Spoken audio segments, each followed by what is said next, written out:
I went to my son's office for a simple lunch, expecting to talk about his new promotion. Instead, I found myself surrounded by sharks in Italian suits.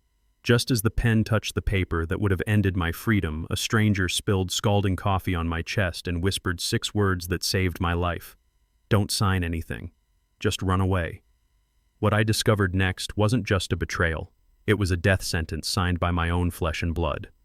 Before I tell you how I brought their empire crumbling down, please like and subscribe if you have ever had to cut off a toxic family member to save yourself. And tell me in the comments, would you trust a stranger over your own son? My name is Winston Carter. I am 69 years old, and for the last 5 years I have let my son Darius believe I am just a tired, retired factory worker living on a pension. I drive a 10-year-old sedan. I wear shirts I bought on clearance. I live in the same 3-bedroom house in South Chicago that I bought in the 80s. Darius sees the gray hair and the slow walk, and he sees weakness. He sees a man whose time has passed. What he does not see is the mind that engineered hydraulic braking systems for military convoys. He does not know about the patents I hold or the monthly royalties that have quietly built a fortune he could only dream of. He does not know that the lion is not sleeping. He is just waiting. That Tuesday started like any other until I stepped off the elevator onto the 40th floor of the Carter Financial Group. The air conditioning was set to a freezing temperature, yet the moment I saw Darius, I noticed the beads of sweat glistening on his forehead. He did not hug me. He did not ask how my drive was. He did not even offer me a seat. He just pointed to the leather chair opposite his massive glass desk and slid a thick stack of documents toward me. "Sign this, Dad," he said, his voice tight, rushing the words. "It is just the new medical insurance paperwork I told you about. The premium rates are changing at midnight. We have to get this filed before lunch." I sat down, the leather creaking beneath me. The office smelled of expensive cologne and fear. I reached into my pocket and pulled out my reading glasses, the wire-rimmed ones with the taped arm. I saw Darius flinch at the sight of them. He hated anything that looked imperfect in his pristine glass tower. I opened the folder. The text was dense, single-spaced, and printed in a font so small it looked like lines of ants marching across the page. I squinted, trying to focus on the header of the second page. "Medical liability and asset protection," it read. That did not sound like health insurance. I licked my thumb to turn the page, but Darius's hand shot across the desk and slammed down on the paper.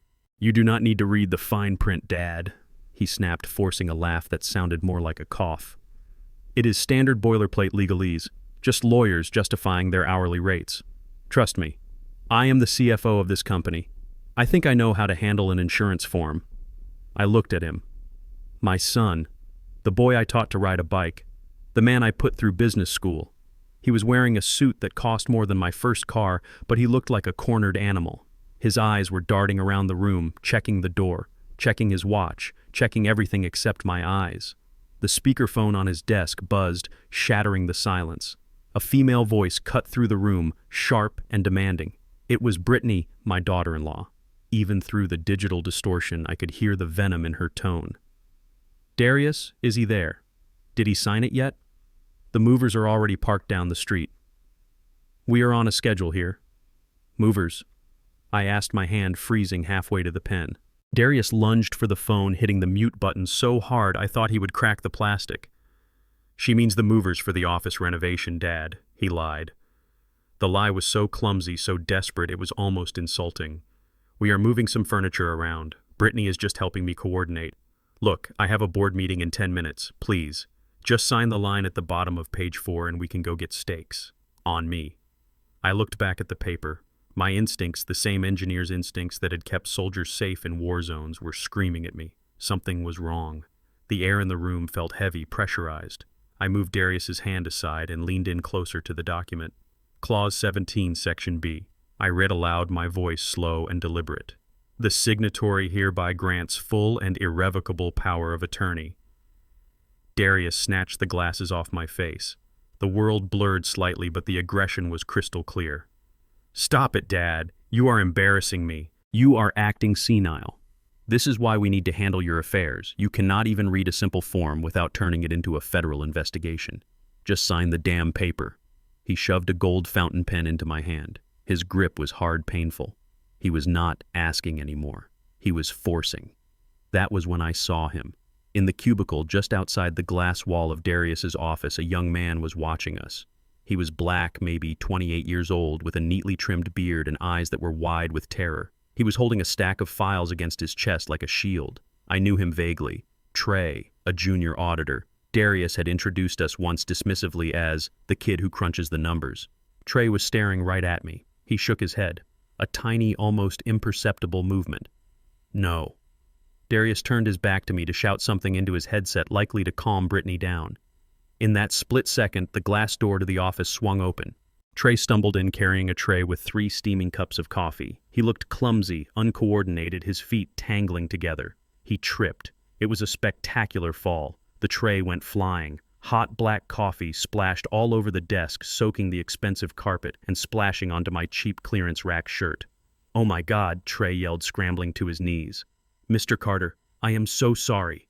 I am so clumsy." Darius spun around his face, turning a shade of purple I had never seen before. "You idiot. Look what you did to the rug. Get out. Get the hell out." Trey ignored him. He grabbed a handful of napkins from the sidebar and rushed over to me, dabbing frantically at my shirt. He leaned in close, his face inches from mine. The smell of roasted coffee beans was overwhelming. Darius was busy trying to save his Italian leather chair from the liquid cursing under his breath. In the chaos, Trey's hand gripped my forearm. His grip was like iron. He pulled me down slightly as if to wipe a stain on my collar, and his voice was a breath of wind in my ear. "It is not insurance, Mr. Carter. It is a permanent guardianship order. If you sign that they own you, run. Use the north stairwell. Do not stop." He pulled back his eyes, locking with mine for a fraction of a second. In them, I saw the truth. I saw the fear of a man who knew he had just risked his career, maybe his safety, to save an old man he barely knew. I did not hesitate. I did not ask questions. The engineer in me took over. Assess, act, survive. I stood up, clutching the coffee-stained folder against my chest. "Dad, give me that," Darius yelled, coming around the desk. "The papers are wet. I am going to the restroom to clean up," I said. My voice was steady, cold. I did not look at Trey. I did not look at my son. I walked out the door. "Dad, the bathroom is to the left," Darius shouted. I turned right. I moved faster than I had in 20 years. I bypassed the elevators. They would be waiting there. I found the heavy steel door marked Emergency Exit, North. I pushed through it, the alarm bar clicking but not sounding. It was a silent alarm in corporate buildings during business hours, I knew that much. The stairwell was concrete and echoed with the sound of my breathing. I did not stop at the lobby. I went all the way down to the loading dock level. My knees ached. My lungs burned, but I kept moving. I burst out into the alleyway, the bright Chicago sun blinding me for a moment. I didn't stop running until I was 5 blocks away, tucked into the back booth of a greasy spoon diner that smelled of bacon grease and stale cigarettes. My hands were shaking so hard I could barely unlatch the folder. I opened the wet pages. The coffee had stained the edges, but the text was legible. Petition for involuntary conservatorship due to incapacity, transfer of real estate assets, durable power of attorney, medical and financial. I sat there staring at the words. They weren't just trying to get me better insurance, they were trying to erase me. They were declaring me mentally incompetent. If I had signed that, I would have walked out of that office not as a free man, but as a piece of property owned by Darius and Brittany. My phone buzzed in my pocket. It was Darius. I let it ring. It buzzed again. A text message. "Dad, where are you? You walked out with confidential company property. That file contains sensitive data. If you do not return in 30 minutes, I will have to call the police and report a theft. You are confused, Dad. Don't make me do this. Come back." I stared at the screen. He was threatening to arrest me. His own father. He was building the narrative, already the confused, senile old man stealing documents. I turned the phone off. I removed the battery. I looked out the window of the diner. I saw a police cruiser roll by slowly. For the first time in my life, I felt like a fugitive. I had no car. It was parked in Darius's garage. I had $60 in my wallet, and I had a son who was hunting me down. But Darius had made one critical miscalculation. He thought he was hunting a senile old man. He forgot that before I was a retiree, before I was a father, I was a man who built machines that survived explosions. I ordered a black coffee. I drank it in one gulp, and then I reached into the hidden compartment of my wallet and pulled out a business card that was yellowed with age. It had a number on it that I hadn't dialed in 15 years. Alana Ross, attorney at law. The shark that Darius didn't know existed. I stood up. The game was on, and I wasn't just going to survive it. I was going to win it. I sat in the back booth of a diner that smelled of stale coffee and desperation. My hands were shaking so violently that the coffee spilled onto the laminated table. I did not care. All my attention was fixed on the damp folder lying open before me. The document Darius had tried to force me to sign was not an insurance policy. It was a death warrant. The title at the top of the page was bold and capitalized. Petition for involuntary conservatorship. I felt the blood drain from my face. I read the lines again, hoping my old eyes were deceiving me, but the legal jargon was crystal clear. By signing this, I would have voluntarily declared myself mentally incompetent. I would have handed over every decision about my health, my finances, and my freedom to Darius and Brittany. I turned the page. It got worse. There was a transfer of assets deed attached to the petition. It listed my house, my bank accounts, and even my old sedan.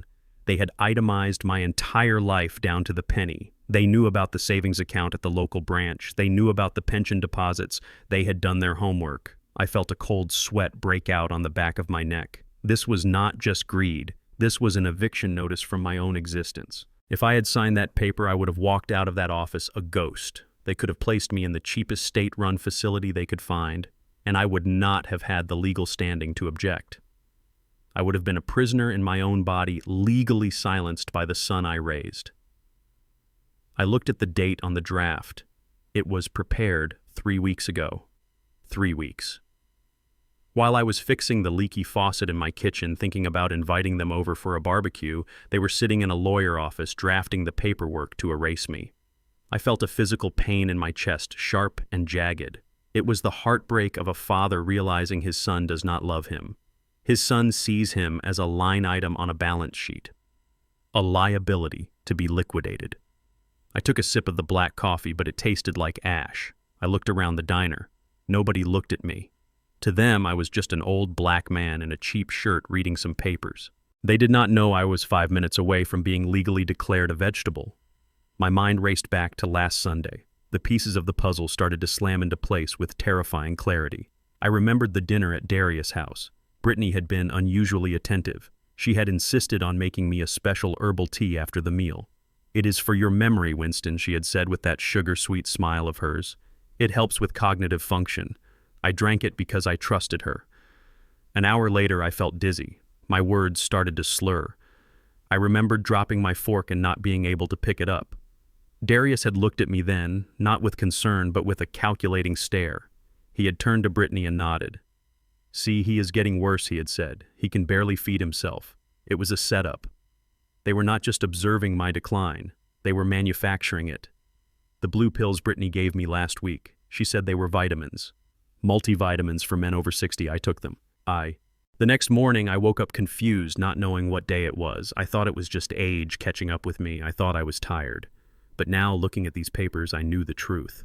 They were drugging me. They were systematically poisoning my mind to create a paper trail of incompetence. Every time I stumbled, every time I forgot a word, they were watching. They were building a case file. They needed me to look senile so that when they dragged me before a judge, the act would be convincing.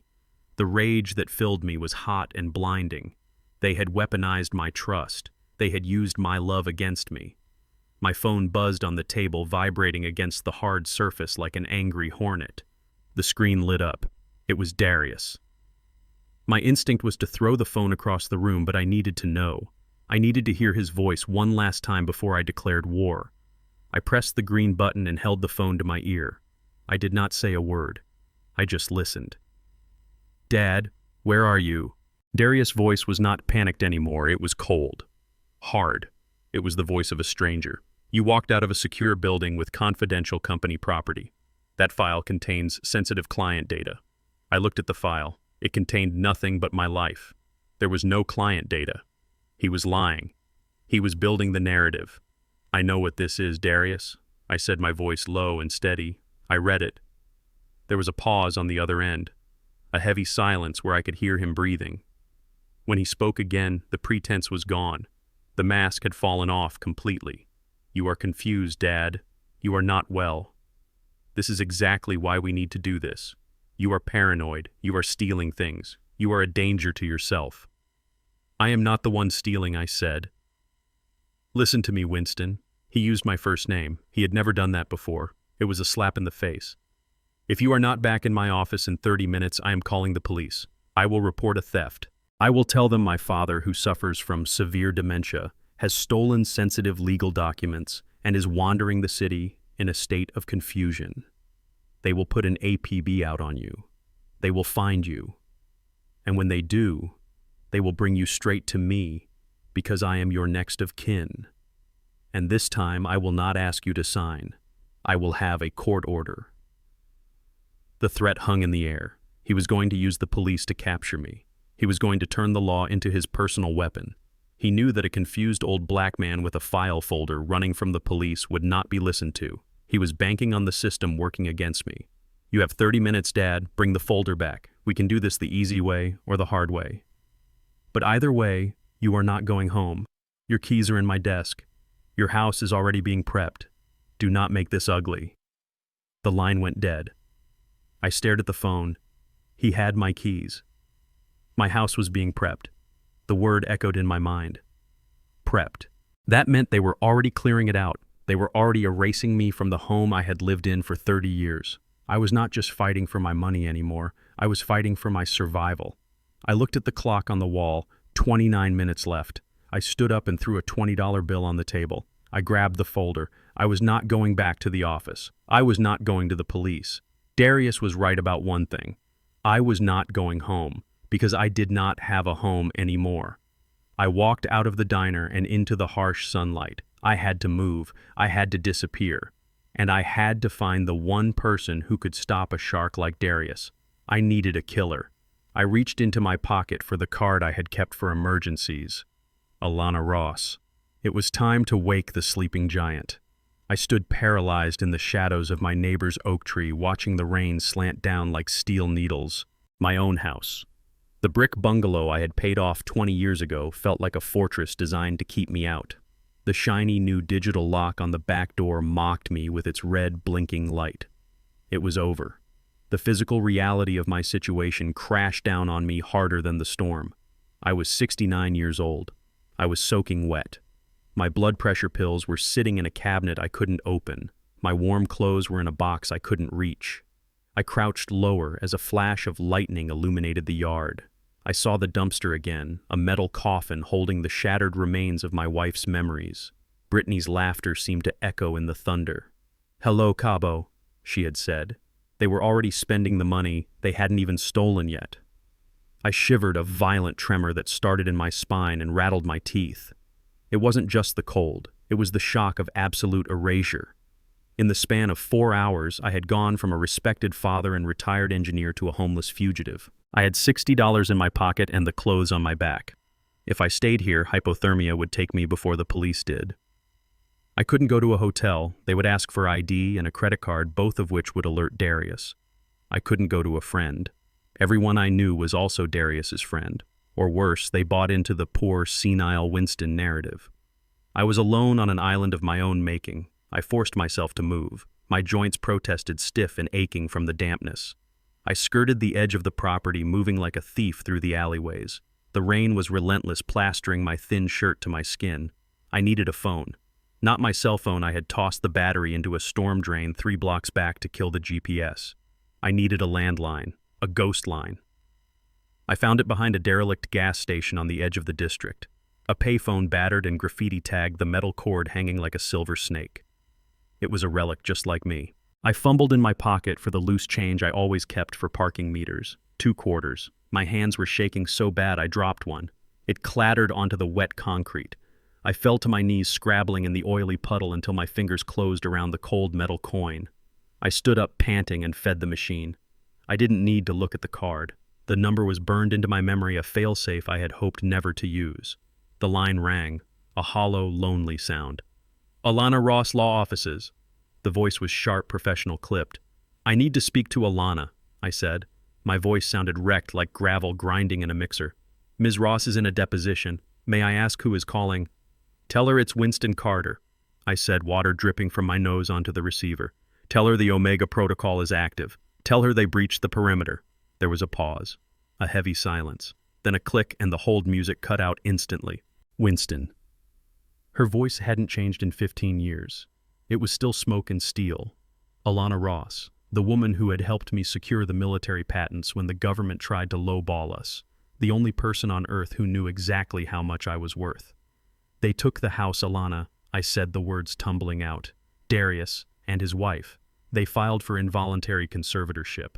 They have a court order or they're faking one. They changed the locks. I'm on the street. Where are you? No sympathy, no wasted breath, just tactics. Payphone, gas station at the corner of 5th and Main, behind the car wash. Are you hurt? No, just wet and angry. Good. Anger keeps you warm, she said. Listen to me carefully, Winston. Do not go back to the house. Do not go to the police. If there's a petition filed, the police will hand you over to Darius as your guardian. You are legally vulnerable right now. I know, I snapped. Why do you think I'm calling you from a payphone in a thunderstorm? I'm sending a car, a private service, black Lincoln Town car, license plate ends in 99. The driver's name is Marcus. He works for me, not a taxi company. Do not get into any other vehicle. Alana, I said, my voice dropping. They have my financial records. They know about the pension. They know about the house. Do they know about the accounts in the Caymans? She asked. Do they know about the patent royalties? No, they think I'm poor. I could practically hear her smile through the phone line. A shark baring its teeth. Then we have them, she said. They are hunting a mouse, Winston. They don't know they just stepped into a cage with a lion. Get in the car. Come to the safe house address the driver gives you. We are going to freeze their assets before they can buy a stick of gum. They threw Martha's things in the trash, I whispered, the grief finally piercing the anger. They smashed her jewelry box. Then we will take everything they have, Alana said, her voice cold as the grave. We will leave them with nothing but the clothes on their backs. Be ready, Winston. The car is 2 minutes out. The line went dead. I hung up the receiver. I leaned back against the brick wall, watching the rain wash the oil stains on the pavement. I was homeless. I was shivering.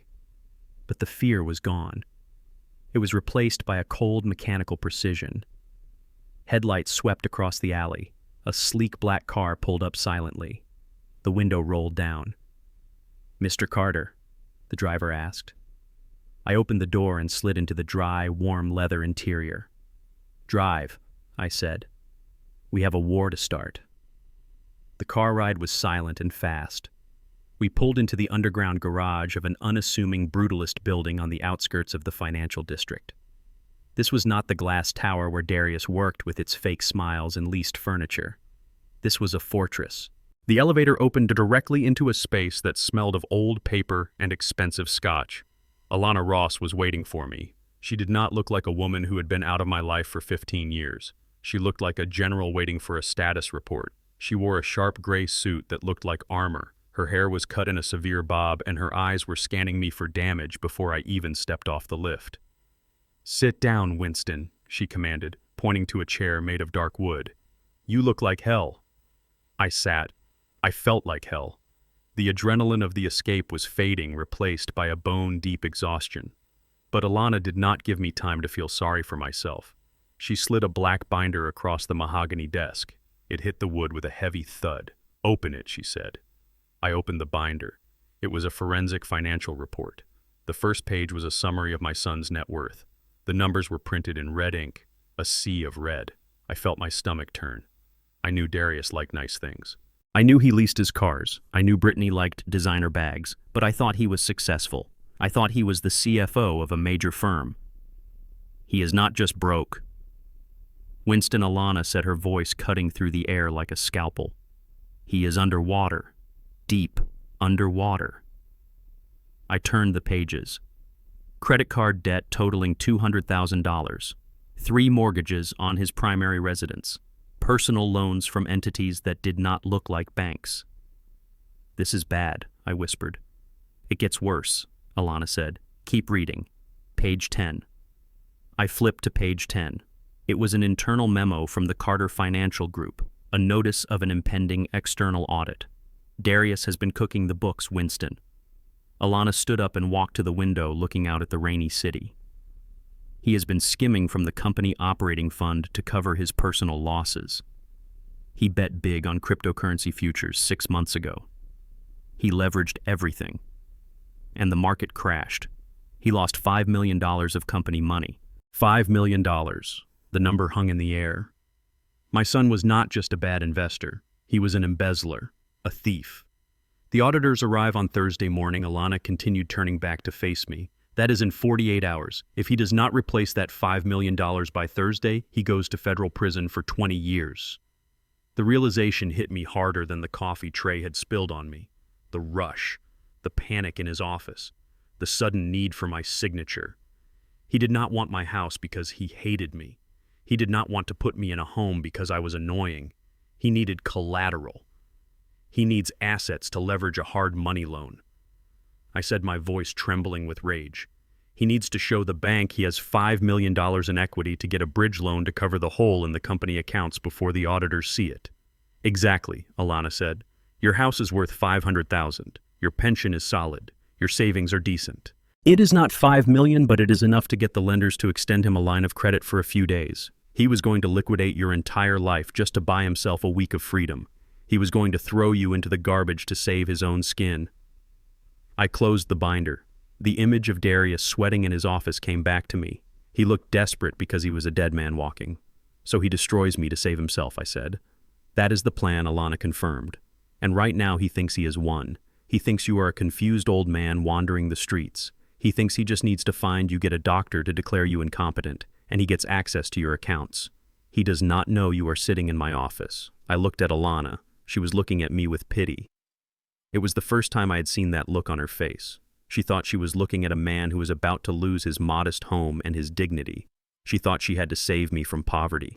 You need to freeze everything, Winston, she said gently. We can file an emergency injunction. We can stop him from selling the house. But it will be a fight. He has the resources of his firm behind him. I leaned back in the chair. A strange calmness washed over me. The engineer in me had assessed the structural failure. Now it was time to reveal the reinforcements. Alana, I said. You are looking at the wrong accounts. She frowned. What do you mean? I ran a full credit check on you, Winston. I see the house on Maple Street. I see the savings account at First National. It is a good nest egg, but it is not enough to fight a corporate legal team for long. I reached into my wet shirt pocket and pulled out a small waterproof notebook. I had carried it with me every day since 1998. I placed it on top of the black binder. Do you remember Project Omega? I asked. Alana paused. Her eyes narrowed. Omega. The hydraulic stabilization system for the armored transports. The one you sold to the Defense Department contractors in the late 90s. I thought that was a one-time buyout. I shook my head. I rejected the buyout. I took the royalty deal. 4% on every unit installed in a military vehicle for the next 30 years. Alana stopped breathing for a second. She did the math in her head. The sheer number of convoys, the global deployments, the contracts renewed every administration. I set up a blind trust in the Cayman Islands. I continued. The royalties deposit automatically. I have never touched the principal. I live on my pension because I wanted Darius to build his own character. I wanted him to be a man, not a trust fund baby. How much is in the trust? Winston, Alana asked, her voice barely a whisper. I opened the notebook to the last page. I showed her the balance from this morning, $52 million. Alana stared at the number. She looked at me, then she looked at the number again. The pity vanished from her face instantly. It was replaced by a predator grin that was terrifying to behold. He has no idea, does he? She asked. He thinks I am a broke factory worker, I said. He thinks he is stealing pennies from a beggar. Alana picked up the phone on her desk. She punched a button. Cancel my appointments for the week, she told her assistant, and get the senior partners in here. We are going to war. She hung up and looked at me. Her eyes were shining. We are not just going to stop him, Winston. We are going to let him hang himself. We are going to freeze the Omega assets so deep he will never find them. But we are going to leave the house and the small savings account visibly active. Bait, I said. Exactly, she said. We leave the cheese in the trap. Darius needs $5 million in 48 hours. He is desperate. He will come for the house because he thinks it is the only lifeline he has. We are going to let him try. We are going to let him commit fraud. We are going to let him forge signatures. We are going to let him dig his hole so deep that by the time he realizes he is standing on a gold mine he cannot touch, the dirt will already be covering his head. I nodded. The sadness of losing my son was still there, a dull ache in my heart. But the fire of justice burned hotter. He wanted to play the game, I said. Let us play. Alana opened her laptop. The sound of her typing was like machine gun fire. First things first, she said. We need to get you secure. You are not going back to the streets. I own a penthouse downtown under a shell company. It is empty. It is yours for as long as you need. Second, we need to make contact. We need him to think you are scared and confused. We need to feed his narrative. I picked up my wet phone and put the battery back in. It booted up. A flood of messages from Darius appeared. Threats, fake concern, anger. Call him, Alana said. Sound weak. Sound lost. Tell him you are sorry. I dialed the number. My hand was steady. My voice was not. I channeled every ounce of pain, every ounce of betrayal into my throat. Darius answered on the first ring. Dad, where the hell are you? I took a deep breath, closing my eyes. I am sorry, son, I stammered, letting my voice crack. I got scared. I got confused. I am at the park. I do not know how to get home. Good, Alana whispered, giving me a thumbs up. Stay there. Dad, Darius said, his voice dripping with false relief. Stay right there. Brittany and I are coming to get you. Do not talk to anyone. I hung up. The trap was set. The lion was awake, and the hunt had begun. Alana looked at me like I had lost my mind when I told her the plan. She stood in the center of her office with her arms crossed and her face pale. You are safe here, Winston, she argued. We can fight them from the outside. We can file motions. We can subpoena his records. But I knew better. I knew my son. Darius was a financial magician. He could hide money in places the FBI would take years to find. If I fought him from the outside, he would shred the evidence. He would burn the ledgers. He would claim the money was lost to bad market luck, not theft. I needed the physical proof.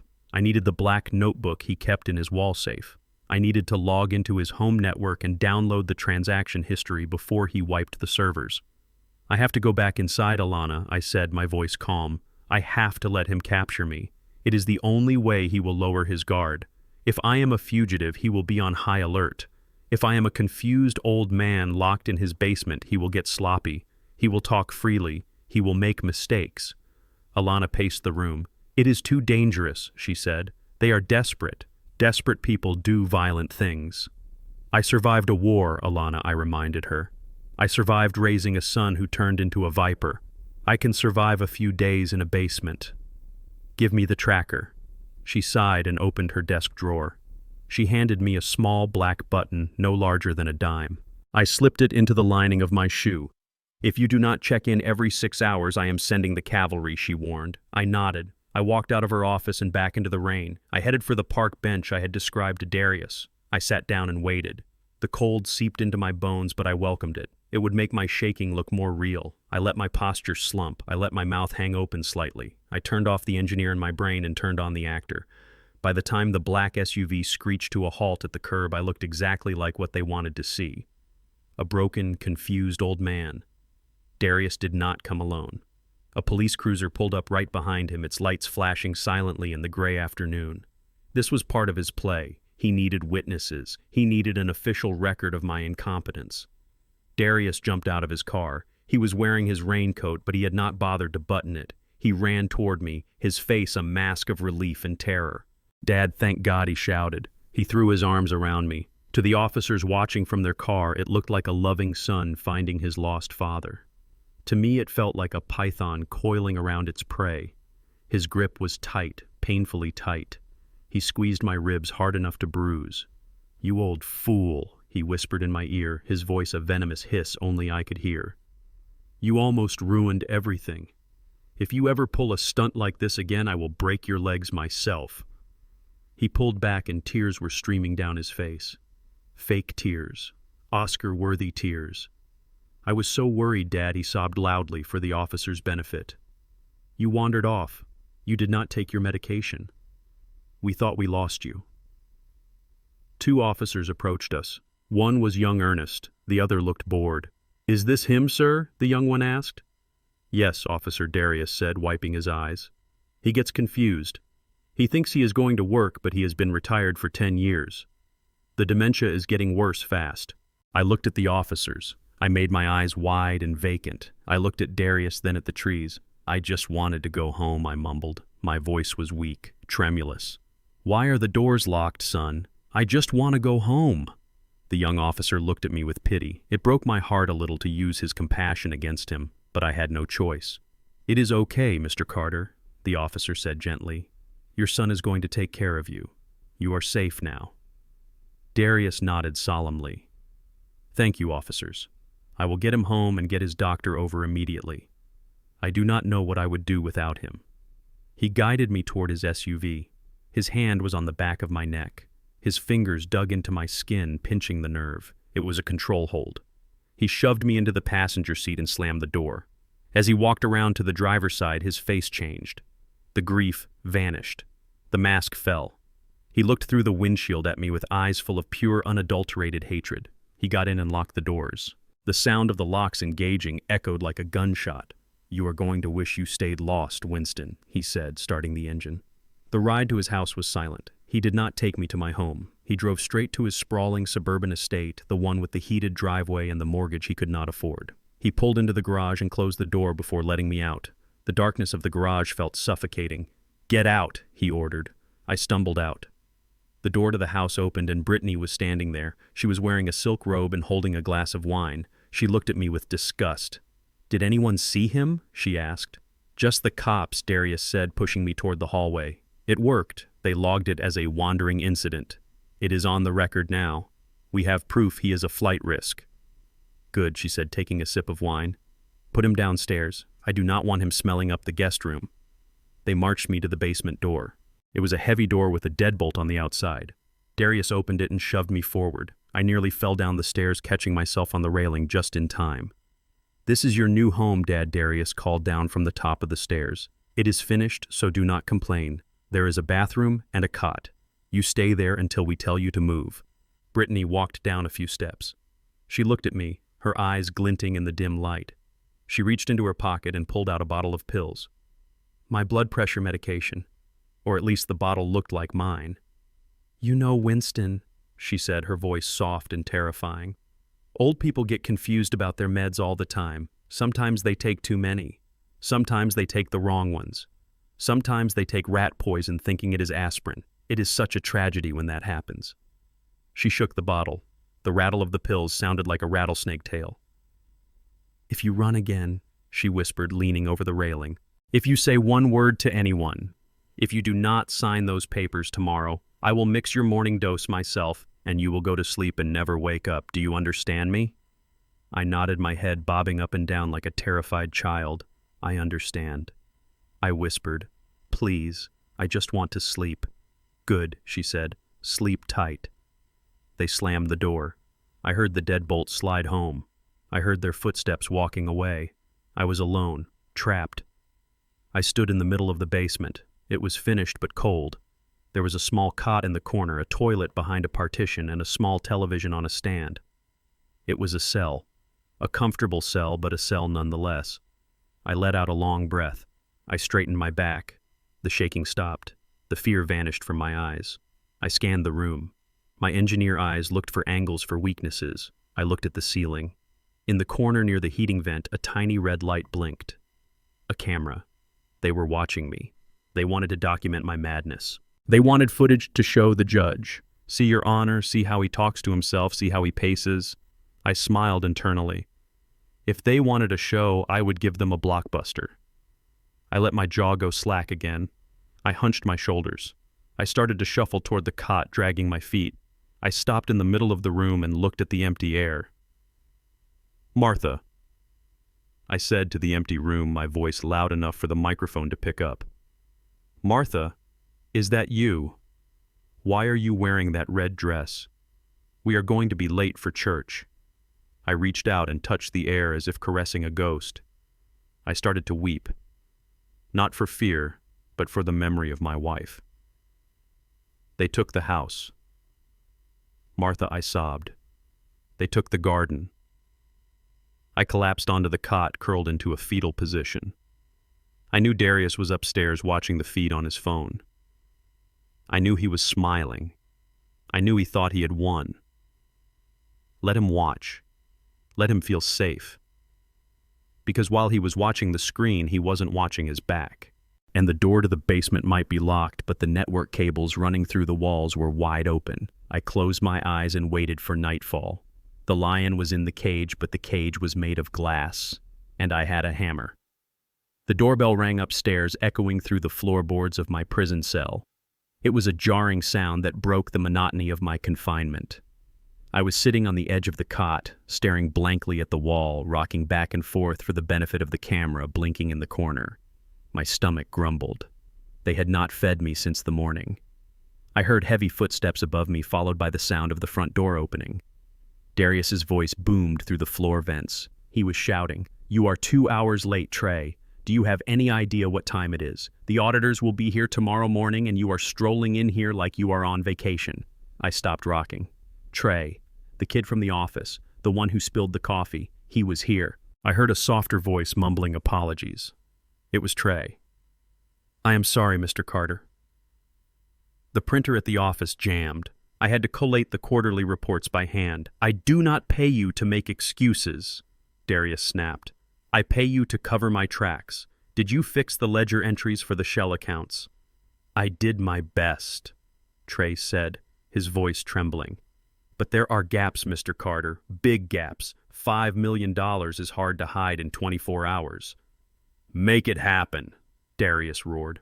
"Or do you want to be the one explaining to the feds why your signature is on the initial compliance checks? Remember, Trey, you signed off on the preliminary audit. If I go down, you are coming with me as the incompetent junior who let it happen." There was a silence, a heavy, manipulative silence. Darius was framing the kid. He was setting up a fall guy. "I need a drink," Darius muttered. "Go to the study, start organizing the files, and do not mess up my filing system." "Mr. Carter," Trey said, his voice sounding desperate. "I really need to use the restroom." It was a long drive. "Use the guest powder room down the hall," Darius said dismissively. "And be quick." "Actually, sir, that one is locked." Trey lied. I tried the handle. "Is there another one?" Darius sighed, a sound of pure irritation. "Use the one in the basement. Just do not talk to the old man. He is down there having one of his episodes. And do not touch anything."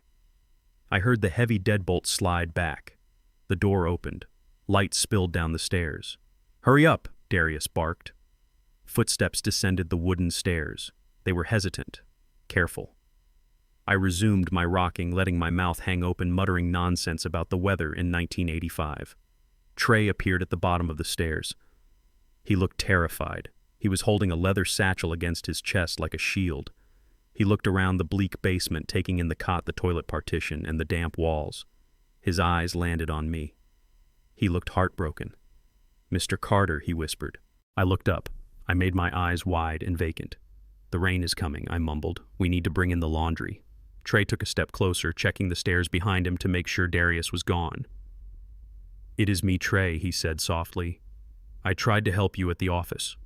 I stood up slowly, shuffling my feet. I pointed a shaking finger at the ceiling where the red light of the camera blinked. "They are watching the weather report," I said, my voice loud and quavering. "The red eye sees the storm." Trey looked up and saw the camera.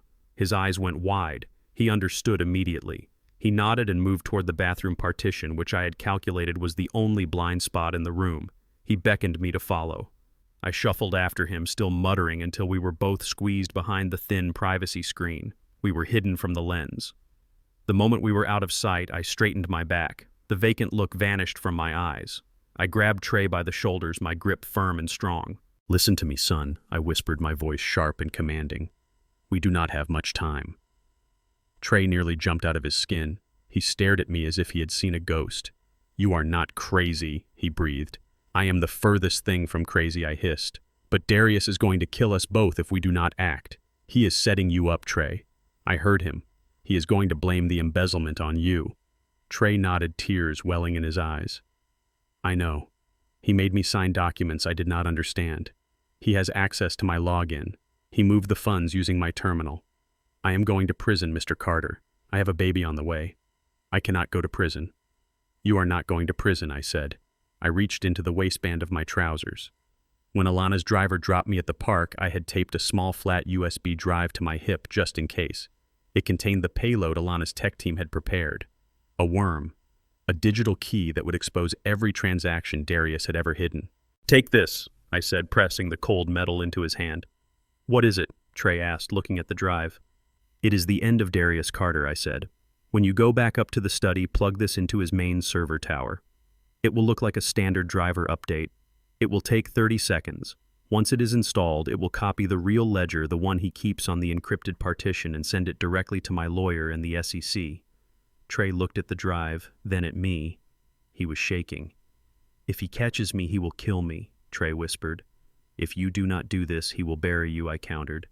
You are the only one who can get close to that computer. You are the only one with a reason to be there. Do it for your baby. Do it for me.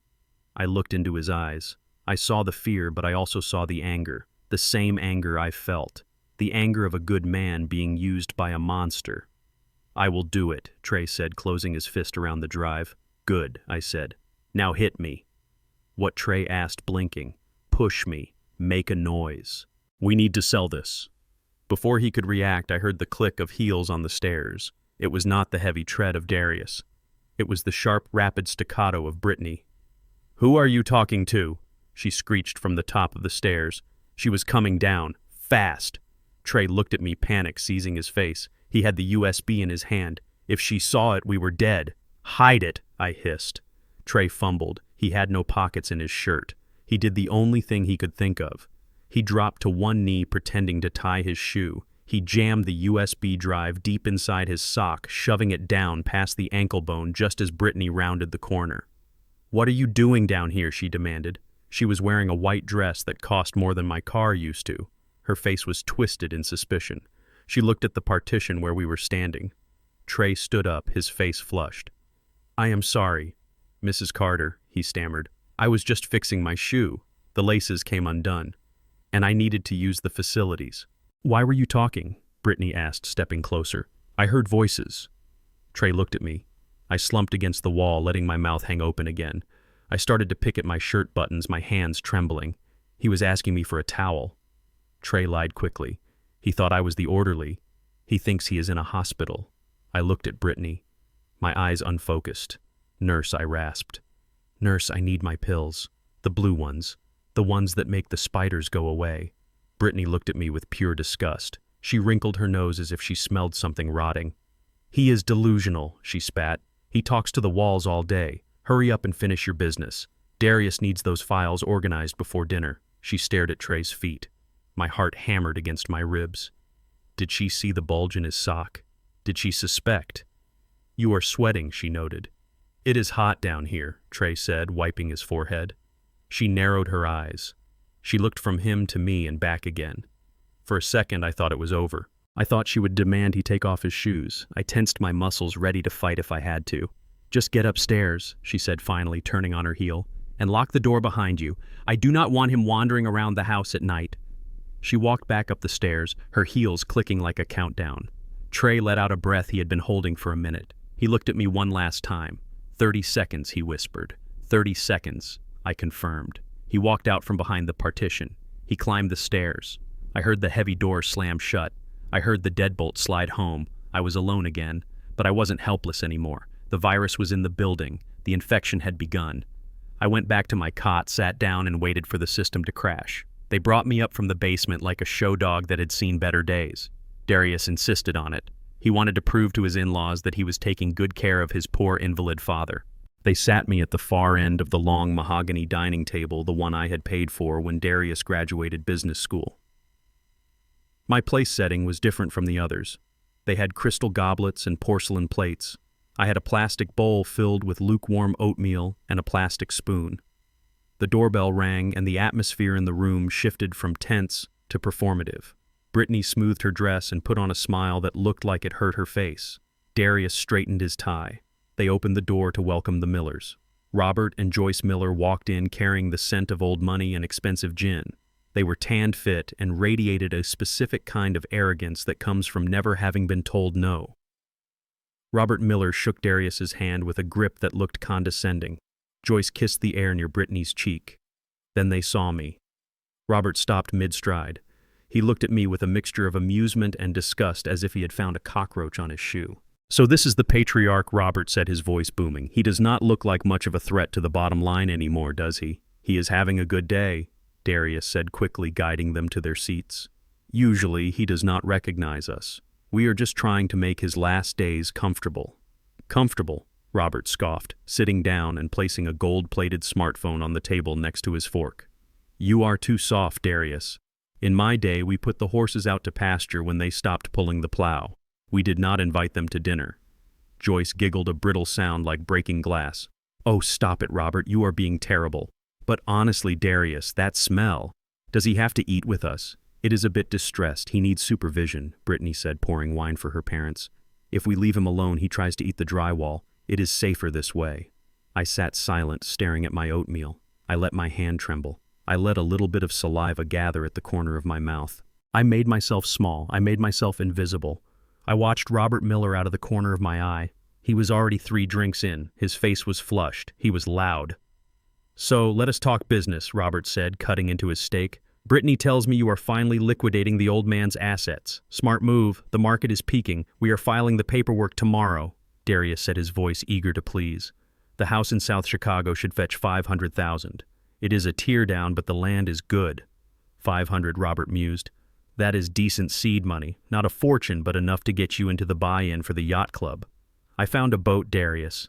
A beauty. 40-footer. We are going to name her the Brittany. But I need your buy-in by Friday or I lose the slip." Darius looked nervous. He glanced at me, then back at Robert. "We will have the liquid cash as soon as the house closes," he promised.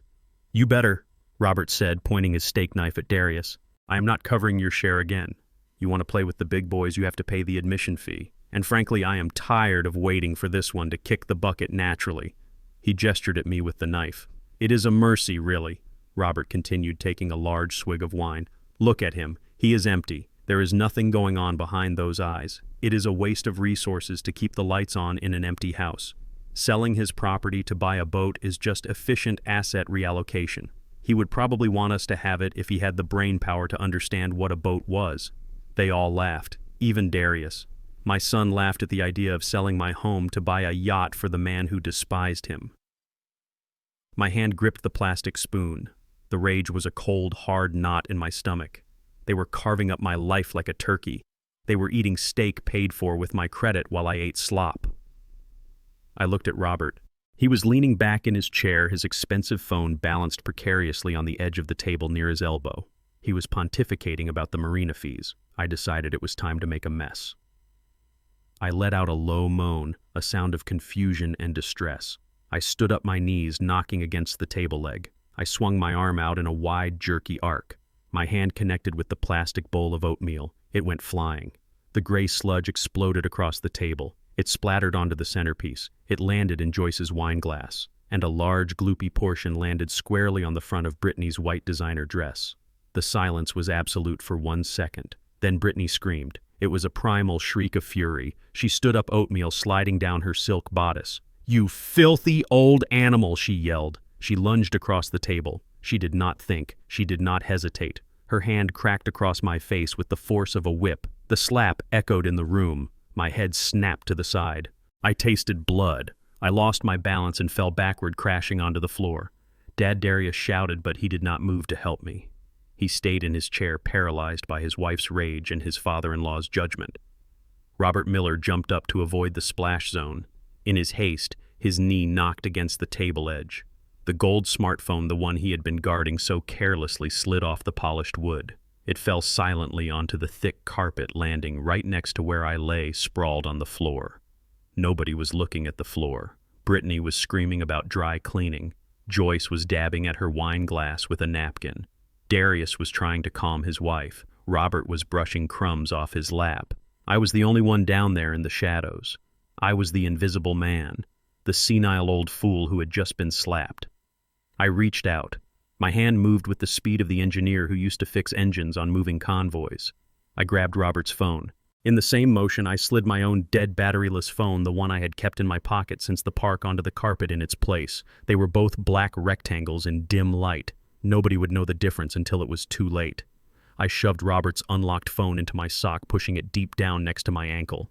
"Get him out of here!" Brittany shrieked, pointing a shaking finger at me. "Get him back in the basement before I kill him!" Darius rushed over and grabbed me by the arm, hauling me up. He didn't look me in the eye. He was ashamed, but his shame was weaker than his fear of his wife. "I am sorry," Robert Darius muttered. "I will handle this." He dragged me toward the basement door. I let my head hang low. I let my feet drag. I looked defeated. I looked broken. But as the basement door slammed shut and the lock clicked, I reached into my sock and pulled out the gold phone. The screen lit up. No passcode. Robert Miller was too arrogant for security. I sat on my cot and wiped the blood from my lip. The slap still stung, but the pain was distant. I looked at the device in my hand. It was not just a phone. It was a window into the enemy's command center. I had their contacts. I had their emails. I had their banking apps. They thought they had buried me. They didn't realize they had just given me the shovel. I sat on the edge of the cot in the darkness of the basement, holding Robert Miller's gold-plated phone like a grenade. The screen glowed in the gloom, illuminating the concrete walls of my prison. It was 10:15 at night. The signal bars were full. I did not waste time scrolling through his emails or checking his bank apps just yet. I had a more immediate priority. I opened the messaging app and typed in a number I had memorized 15 years ago. Alana Ross. The message I typed was short. It was code, a language we had developed during the patent wars when corporate spies were tapping our lines. Assets secured. Breach the firewall. Initiate Protocol Inferno. I hit send. The message bubbled up and delivered instantly. I deleted the thread. I wiped the screen with my sleeve. Then I sat back and waited. My heart was beating with a slow, heavy rhythm. It was not the flutter of fear. It was the steady thrum of an engine idling before the race. I closed my eyes and visualized the city grid. I imagined the data packet flying through the air, hitting the cell tower, bouncing to Alana's secure server. I imagined her fingers flying across her keyboard, executing the script that would turn my son's life upside down. Upstairs, the house was quiet. The dinner party had disintegrated after the oatmeal incident. I heard the clinking of glass and the low murmur of a television. Brittany was likely nursing her anger with a bottle of Chardonnay. Darius was probably pacing, trying to figure out how to pay for a yacht with money he did not have. They thought I was asleep. They thought I was broken. They did not know I had just lit the fuse. 20 minutes later, the floorboards above me vibrated. It started as a low hum, then escalated into a frantic thumping. Darius's phone began to ring. I could hear it muffled through the floor vents, but distinct. He answered it on the second ring. "Carter here." There was a pause. Then his voice rose an octave in pure panic. "What do you mean the fire suppression system is active? Is there smoke?" I smiled in the dark. Alana was good. She had not just triggered a silent alarm. She had hacked the building management system for the Carter Financial Tower. She had convinced the sensors that the server room was on fire. "Do not let the halon gas deploy," Darius shouted, his footsteps thundering across the hardwood floor above. "If that gas hits the servers, it will corrupt the magnetic drives. I have the only physical backups in the safe. I am coming down. Do not touch anything until I get there." I heard him running. The front door slammed hard enough to shake the house. The engine of his leased SUV roared to life in the driveway and peeled away into the night. He was gone. He was racing to save evidence of his embezzlement from a fire that did not exist. Now it was just me and Brittany. I waited. I needed her to be incapacitated. I heard the television volume go up. I heard the clink of a bottle against a glass, then another clink, then silence. Heavy, sodden silence. I stood up. It was time to go to work. I walked to the heavy wooden door at the top of the stairs. It was locked from the outside with a single-cylinder deadbolt. To a layman, it was an impassable barrier. To a structural engineer, it was a physics problem, and physics always had a solution. I scanned the basement for a tool. My eyes landed on the metal bracket securing the waste pipe to the concrete wall behind the toilet. It was a strip of galvanized steel about 6 inches long. I worked it back and forth, bending the metal until the fatigue caused it to snap. I held the strip in my hand. It was rough and jagged. I knelt on the concrete floor. I used the rough surface of the floor like a grindstone. I rubbed the tip of the metal strip against the concrete, shaping it, thinning it, smoothing it. It took 10 minutes of rhythmic grinding. My sweat dripped onto the floor.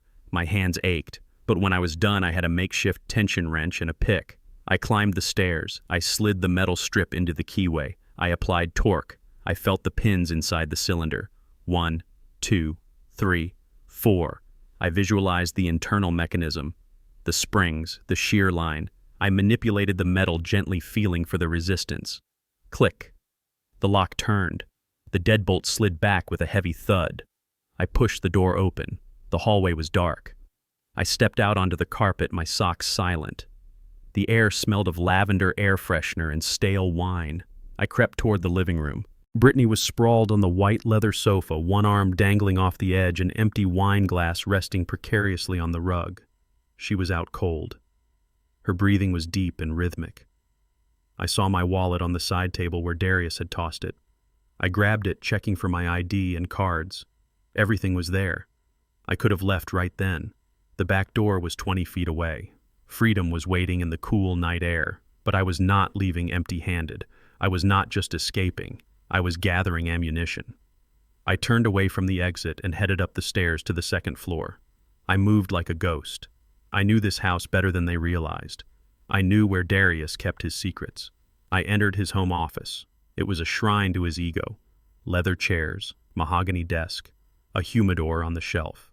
On the wall behind the desk hung a large, pretentious oil painting of a storm-tossed ship. It was a cliché. My son had no imagination. I lifted the painting off the hook and set it gently on the floor. Behind it sat a wall safe, brushed steel, digital keypad. I stared at the numbers. 4 digits. That was all that stood between me and the truth. I knew Darius. He was arrogant, but he was also sentimental in a twisted way. He viewed people as possessions. I tried the obvious code first. 0812. Brittany's birthday. The light flashed red. Incorrect. I frowned. He loved her, or at least he loved owning her. But maybe he loved something else more. Money. I tried the day he got his promotion to CFO.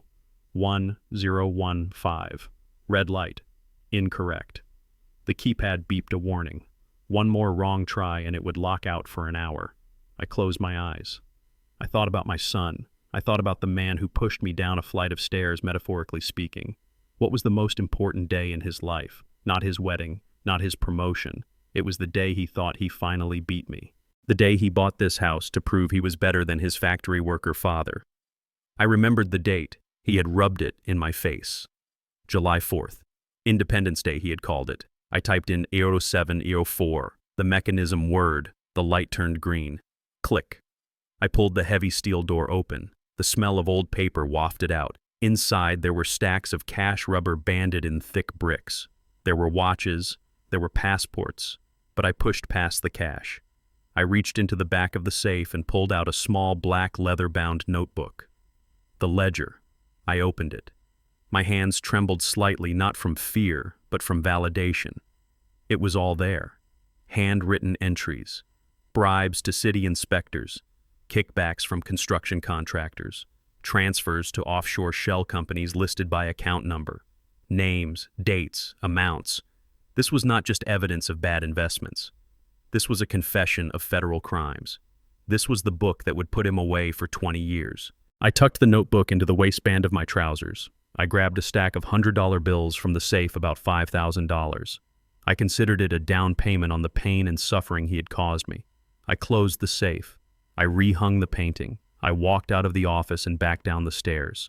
Brittany shifted on the couch, muttering something in her sleep. I paused, watching her. She looked so peaceful, so innocent. She had no idea that the old man she planned to drug into insanity was standing 5 feet away, holding the instrument of her destruction. I walked to the back door. I unlocked it. I stepped out into the night. The air was crisp and clean. I did not run. I did not look back. I walked with the steady, measured pace of a man who had just won a war before the enemy even knew the first shot had been fired. I had the phone, I had the money, I had the ledger. And Darius was chasing a ghost fire across town while his real world burned down behind him. The concierge at the Four Seasons looked at me with a mixture of pity and suspicion when I walked through the revolving glass doors. I did not blame him. I was wearing a stained shirt that smelled of a damp basement, and my shoes were scuffed from kicking open a door. I looked like a man who had lost everything. I walked straight to the marble counter and placed a heavy platinum card on the surface. It made a distinct, authoritative click. The card was issued by a private bank in Zurich connected to the Omega Trust. It had no limit. "I need the executive suite for the week," I said, my voice calm and commanding. "I need a barber sent up immediately. And I need a tailor. I have a list of measurements." The concierge looked at the card, then back at me. His demeanor changed instantly. The pity vanished, replaced by professional servitude. "Right away, Mr. Carter," he said, typing furiously. An hour later, I stood under the rainfall showerhead, letting the hot water wash away the smell of my son's betrayal. I scrubbed my skin until it was red. I washed the grease from my hair. I watched the dirt swirl down the drain, carrying with it the last remnants of the helpless old man I had pretended to be. When I stepped out of the bathroom, the barber was waiting. He shaved me in silence. He trimmed my hair. He applied hot towels to my face. Then the clothes arrived. Alana had kept my measurements on file for 15 years. The charcoal gray suit fit like a second skin. The white shirt was crisp and starched. I tied the silk tie with steady hands. I looked in the full-length mirror. The man staring back was not a victim. He was not a confused pensioner. He was a titan of industry who had been sleeping for too long. I put on the gold watch I had bought with my first patent check. It ticked with a steady, relentless rhythm. I was ready. I sat at the heavy oak desk in the living room of the suite. The view of the city was breathtaking, but I was not looking at the lights. I was looking at the small black notebook I had stolen from Darius's safe. I opened it to the first page. It was a handwritten log of his corruption. March 12th, Alderman Johnson. Zoning permit expedited. 20,000 cash. It was beautiful in its stupidity. Darius was so arrogant he thought he needed to keep a trophy of his crimes. He thought he was untouchable. I took out the smartphone I had stolen from Robert Miller. I used its high-resolution camera to take a perfect crystal-clear picture of that first page. I cropped it. I adjusted the contrast to make the handwriting pop. I opened a secure email app. I typed in Darius's personal email address, the one he checked every 5 minutes. I attached the photo. I did not write a long manifesto. I did not make threats. I simply typed a subject line that I knew would stop his heart. Basic arithmetic. In the body of the email, I wrote one sentence. "I always told you to show your work." I hit send. The message whooshed away into the digital ether. I poured myself a glass of 18-year-old scotch. I took a sip and savored the burn. Now I just had to wait. I opened the laptop Alana had provided. I logged into the remote access portal that Trey's USB drive had created. The interface was simple. It showed me a live feed of the audio from Darius's home office where the server was located. Trey had done his job perfectly. The microphone on the computer tower was hot. I put on a pair of noise-canceling headphones and closed my eyes. I was a fly on the wall in the house where I had been a prisoner just 3 hours ago. I heard the front door slam. Darius was back. He was panting. He had raced across town to save his servers from a fire that did not exist. "Brittany!" He shouted, his voice echoing through the speakers. "Brittany, wake up!" I heard him running up the stairs. I heard him burst into the office. I heard the frantic typing on a keyboard. He was checking the system. He was realizing the fire alarm was a glitch or a hack. "What is going on?" he muttered to himself. "The system is green. There is no fire." Then I heard the ping, the notification sound of a new email arriving on his phone. Silence. 10 seconds of absolute heavy silence. Then a sound that was not human, a guttural scream of pure terror and rage. Something glass shattered against a wall. "No, no, no," he screamed. "This is impossible." I heard him ripping the painting off the wall. I heard the frantic beeping of the safe keypad. I heard the heavy steel door swing open. "It is gone," he whispered. "The ledger. It is gone." He was hyperventilating. I could hear the gasping breaths. He was realizing that his life was over, but his brain could not process the truth. He could not accept that his senile father had cracked a 4-digit code and walked out the back door. His narcissism would not allow it. He needed a scapegoat. He needed someone to blame.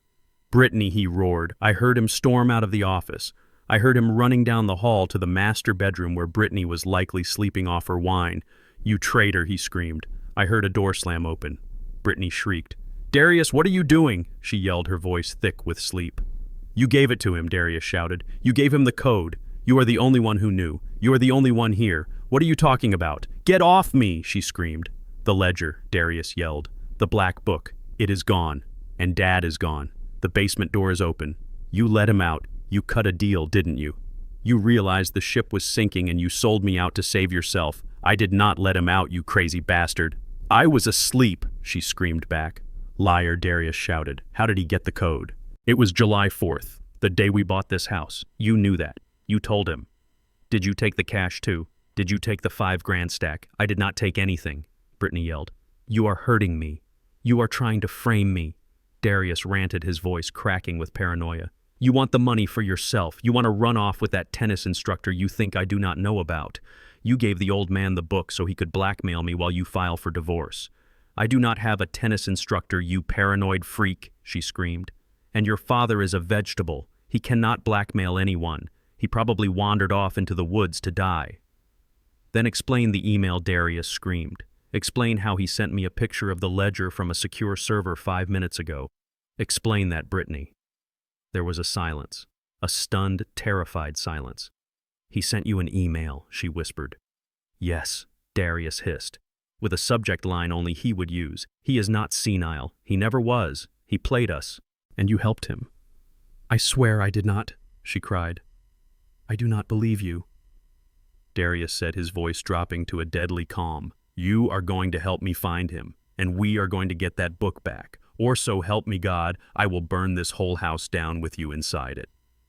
I took off the headphones. I took another sip of scotch. The symphony of chaos was playing perfectly. They were turning on each other. The trust was gone. The alliance was broken.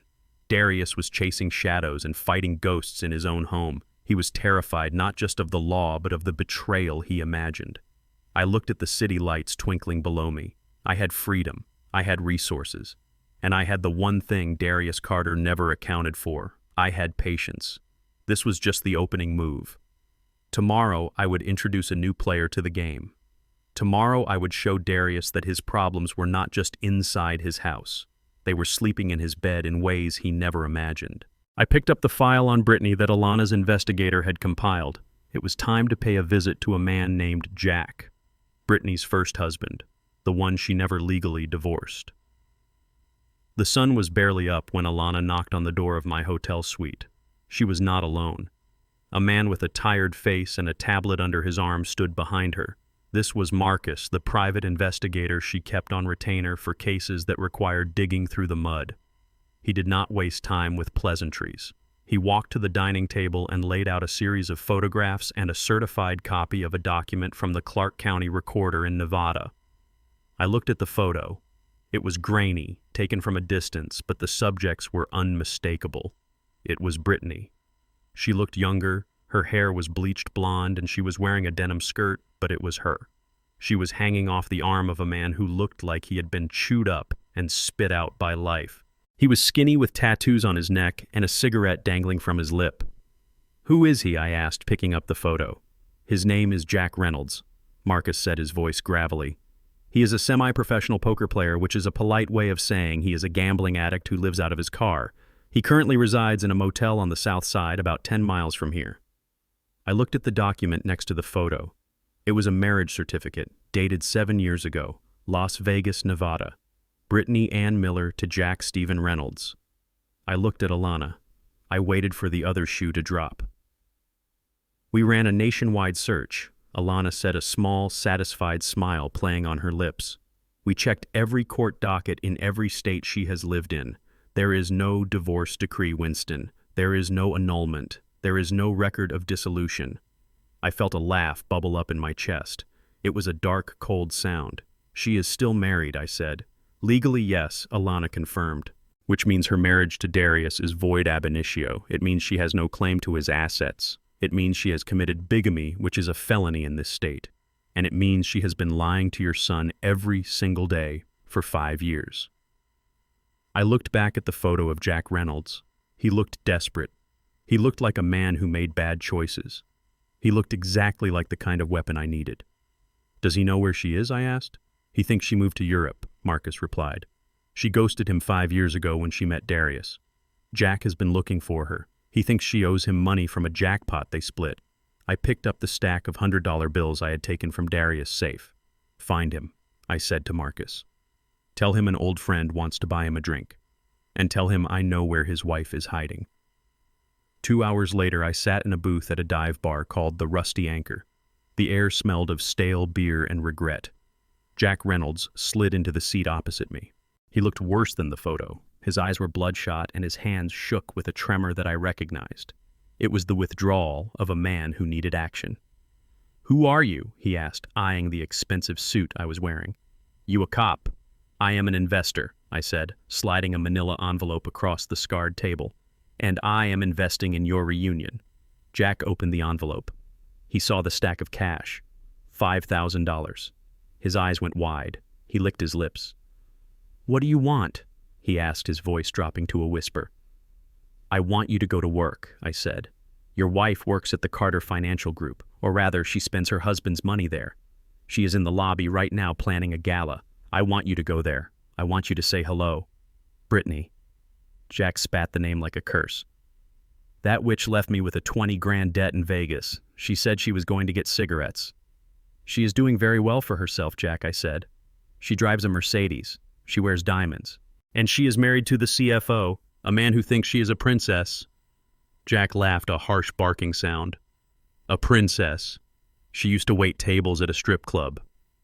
Married, huh? Did she forget to tell him about me?" "I think it slipped her mind," I said. "But I think you should remind her.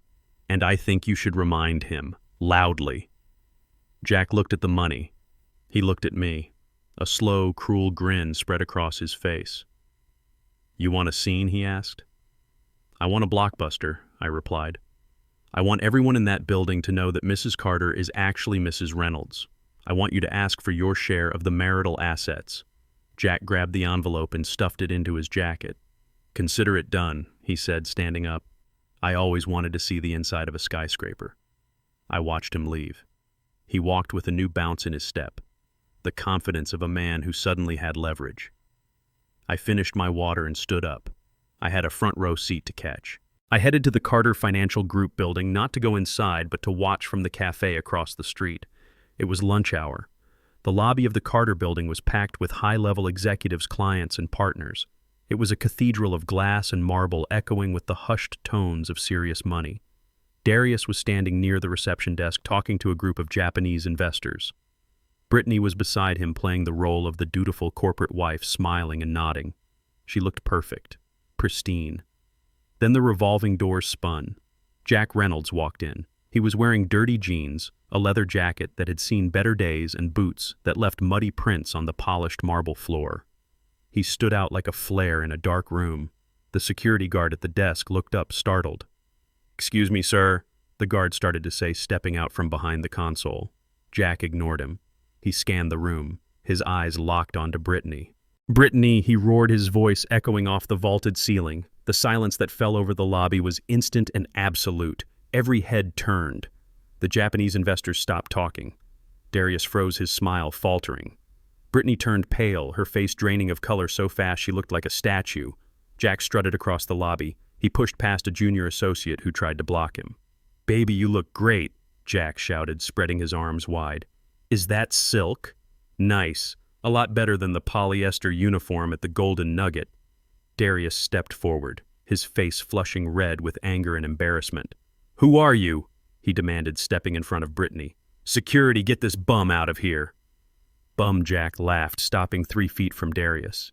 He looked Darius up and down with a sneer. "I am her husband, pal. Who are you?" Darius blinked. He looked at Brittany. She was trembling, her hands clutching her designer purse so hard her knuckles were white. "I do not know him," she squeaked, her voice high and terrified. "He is a stalker, Darius. He is crazy. Get him away from me." "A stalker," Jack yelled, reaching into his jacket pocket. The security guards tensed, reaching for their tasers, thinking he was going for a weapon. But Jack pulled out a piece of paper. It was the copy of the marriage certificate I had given him. He slammed it onto the reception desk. "Read it, rich boy," he shouted, pointing at the paper. "Jack Reynolds and Brittany Miller. Until death do us part. And I am not dead yet, honey." Darius picked up the paper. His hands were shaking. He read it. He looked at the date. He looked at the seal. He looked at Brittany. "Is this real?" he whispered. Brittany started to cry. "It was a mistake, Darius. We were young. I thought he signed the papers. It does not mean anything. It means you are a bigamist," Darius shouted, his voice cracking. "It means our marriage is a lie." The lobby was buzzing. Phones were out recording. The employees were whispering. The Japanese investors were looking at their watches, clearly uncomfortable. Jack leaned in close to Darius, grinning with yellow teeth. "She owes me money, pal," Jack said. "Marital debt. Half of what is hers is mine, right? And since she is married to you, I figure half of what is yours is mine too. I will take a check. Or cash. I am not picky." Darius looked around the room. He saw the faces of his employees. He saw the judgment. He saw the ridicule. He was the CFO, the man in charge, and he had been played by a Vegas showgirl and a street hustler. His credibility was evaporating in real time. "Get out!" Darius screamed, losing all composure. "Get out of my building!" He shoved Jack. It was a mistake. Jack shoved back harder. Darius stumbled, tripping over his own expensive shoes and landing hard on his rear end. Security swarmed them. They grabbed Jack, dragging him toward the door. "I will be back, Brittany!" Jack screamed as they hauled him away. "I want my alimony." "I know where you live now." The doors spun. Jack was gone, but the stench of the encounter remained. Darius sat on the floor, his suit rumpled, his dignity shattered. Brittany was sobbing, trying to touch his shoulder, but he slapped her hand away. "Do not touch me," he hissed loud enough for everyone to hear. "You lied to me. You made me a laughingstock." He stood up, brushing off his pants. He looked at the investors. He tried to smile, but it was a grimace. "I apologize for the disturbance, gentlemen," he said. They did not smile back. They bowed, slightly turned, and walked toward the elevators, leaving him standing alone in the wreckage of his reputation. I watched it all through the cafe window, sipping my tea. It was a masterpiece. Darius was isolated. He was humiliated. He was paranoid. He now knew that his wife was a liar and a criminal. The foundation of their alliance had just been detonated. But I was not done. Darius still had one card left to play. He still had the house. He still thought he could sell my home to cover his debts. He thought he could forge my signature one last time to save himself. I picked up my phone and called Alana. "Did you see it?" she asked, her voice amused. "I saw it," I said. "He is desperate now. He is going to try to move the property tonight." "We are ready," she said. "The trap is set. Let him sell it. Let him take the money." I paid the bill and walked out. The storm was coming, and Darius Carter was standing in the middle of it without an umbrella. Darius was not just desperate, he was drowning. The humiliation in the lobby with Jack Reynolds had destroyed his social credit, but the audit clock was still ticking down on his financial life. He had 48 hours before the corporate accountants opened the books and found the $5 million hole. He sat in his dim office, the city lights of Chicago blurring through the glass behind him. Across the desk sat a man who did not belong in a corporate tower. His name was Victor Volkov. He was a developer in title but a loan shark in practice. He bought distressed properties for cash, usually from people who had no other choice. "I need the deed today," Volkov said, his voice like grinding stones. "You said the old man signed." "He did." Darius lied. His hand was sweating as he reached into his drawer. He pulled out the transfer of deed document. It was a forgery, a masterpiece of desperation. Darius had spent 3 hours practicing my signature, tracing the shaky loops of my handwriting from old birthday cards. He had perfected the tremor. He had forged the notary seal using a stamp he stole from the legal department. "Here it is," Darius said, sliding the paper across the glass. "The property is unencumbered, prime South Chicago real estate. The land value alone is worth $800,000. I am giving it to you for $5. I just need the wire to hit my personal account tonight." Volkov picked up the paper. He scrutinized the signature. He looked at Darius. He smelled the fear. $500,000 is a steal," Volkov said. "But if there are liens, if there are title issues, I do not sue people, Darius. I break them. Do we understand each other?" "We understand each other," Darius whispered. "It is clean. My father is moving to assisted living. He just wants to liquidate." Volkov nodded. He pulled out his phone. I am authorizing the wire. $500,000. If the title transfer does not clear by noon tomorrow, I come for you. Personally. Darius watched him tap the screen. He held his breath. This was his Hail Mary.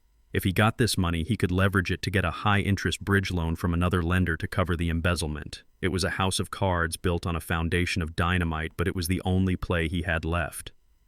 Done, Volkov said, standing up. Send the physical deed to my lawyer. Do not make me come back here. Volkov left.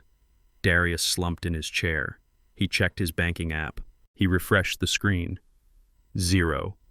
Refresh. 0. Refresh. $500,000. He let out a sob of relief. He was safe. He had sold his father's home, his childhood home, to a monster, but he was safe. In the hotel suite across town, I watched the transaction on Alana's laptop. The screen showed a mirrored view of Darius's bank account thanks to the backdoor access Trey had installed. I saw the number turn green. $500,000. Pending. Cleared. Stop it now, I said, my voice tight. That is my house, Alana. That is the house where I raised him. Not yet. Alana said, her hand hovering over her keyboard. We need the transaction to fully settle. We need him to feel the money. We need him to believe he got away with it. Why, I asked. Why let him have this moment? Because right now he has committed forgery, she explained. But the moment that money settles and he tries to move it, it becomes wire fraud and money laundering. And more importantly, he has taken money from Viktor Volkov. I looked at the screen. I hated this. I hated using my home as bait.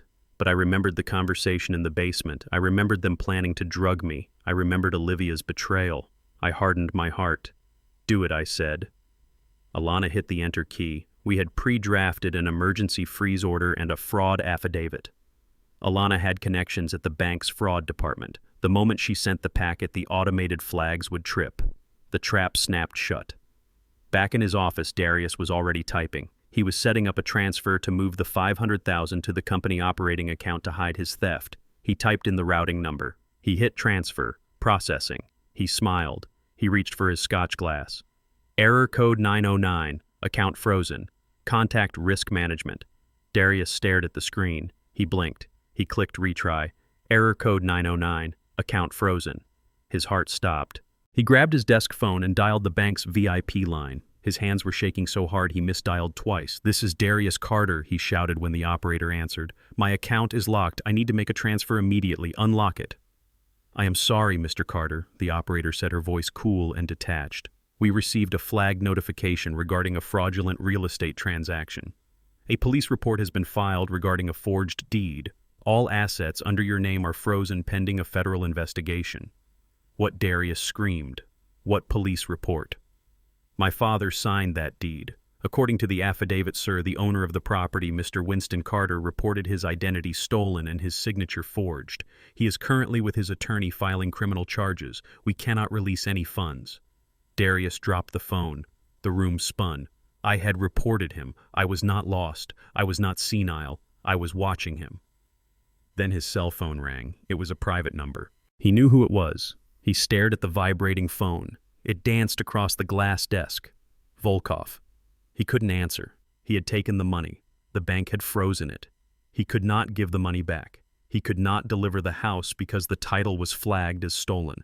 He had effectively stolen $500,000 from the Russian mob. The phone stopped ringing. Then a text message appeared on the screen. One word. Run. Darius scrambled backward, his chair tipping over. He was trapped. On one side, the FBI and the bank fraud division. On the other side, a man who broke kneecaps for a living. And somewhere in the shadows, his father, the man he thought was a vegetable, was pulling the strings. He grabbed his car keys. He did not bother with his coat. He ran for the elevator. He had to get out. He had to find me. He had to beg. He had to force me to drop the charges. It was his only chance. I watched the GPS tracker on his car light up on Alana's screen. He was moving fast. He is coming for you, Alana said. I know, I replied, standing up and buttoning my jacket. He is going to call you, she predicted. He is going to try to play on your emotions. I looked at my phone. It was already ringing. Darius. Let him come, I said. I have one last lesson to teach him. "Where are we meeting him?" Alana asked. "The old warehouse district," I said. "Near the docks. It is fitting. It is where I worked my first job. It is where I learned that if you build something on a bad foundation, it collapses." I answered the phone. Dad Darius sobbed, his voice high and terrified. "Dad, please. You have to help me. They are going to kill me. Meet me at the old packing plant on 4th Street, I said, my voice cold as ice. "Come alone, or do not come at all." I hung up. The end game had arrived. I stared at my phone, watching the name Darius flash on the screen. It was a name I used to whisper with pride when he took his first steps, but now it felt like a curse. I swiped to answer, putting the phone on speaker so Alana could hear. "Dad, please pick up." His voice was a broken sob, a wet, pathetic sound that made my stomach turn. "Dad, I am so sorry. I do not know what happened. The stress, the debt, it broke me. I just wanted to make you proud. Please, Dad, I am begging you. Just meet me one last time. I need to see your face. I need to apologize properly before they kill me." He was weeping now, hyperventilating into the receiver. It was a performance I knew well. It was the same cry he used when he broke the neighbor's window at 12 years old, the same cry he used when he failed calculus. He wasn't sorry. He was terrified. He was a drowning rat climbing over his own father to reach the air. I looked at Alana. She nodded slowly, her face grim. We both knew he was lying. We both knew he didn't want forgiveness. He wanted a signature. He wanted the keys to the kingdom he had tried to steal. But I needed to end this. I needed to look him in the eye when the final hammer dropped. "Okay, Darius," I said, my voice heavy with feigned exhaustion. "I will meet you. But this is the last time."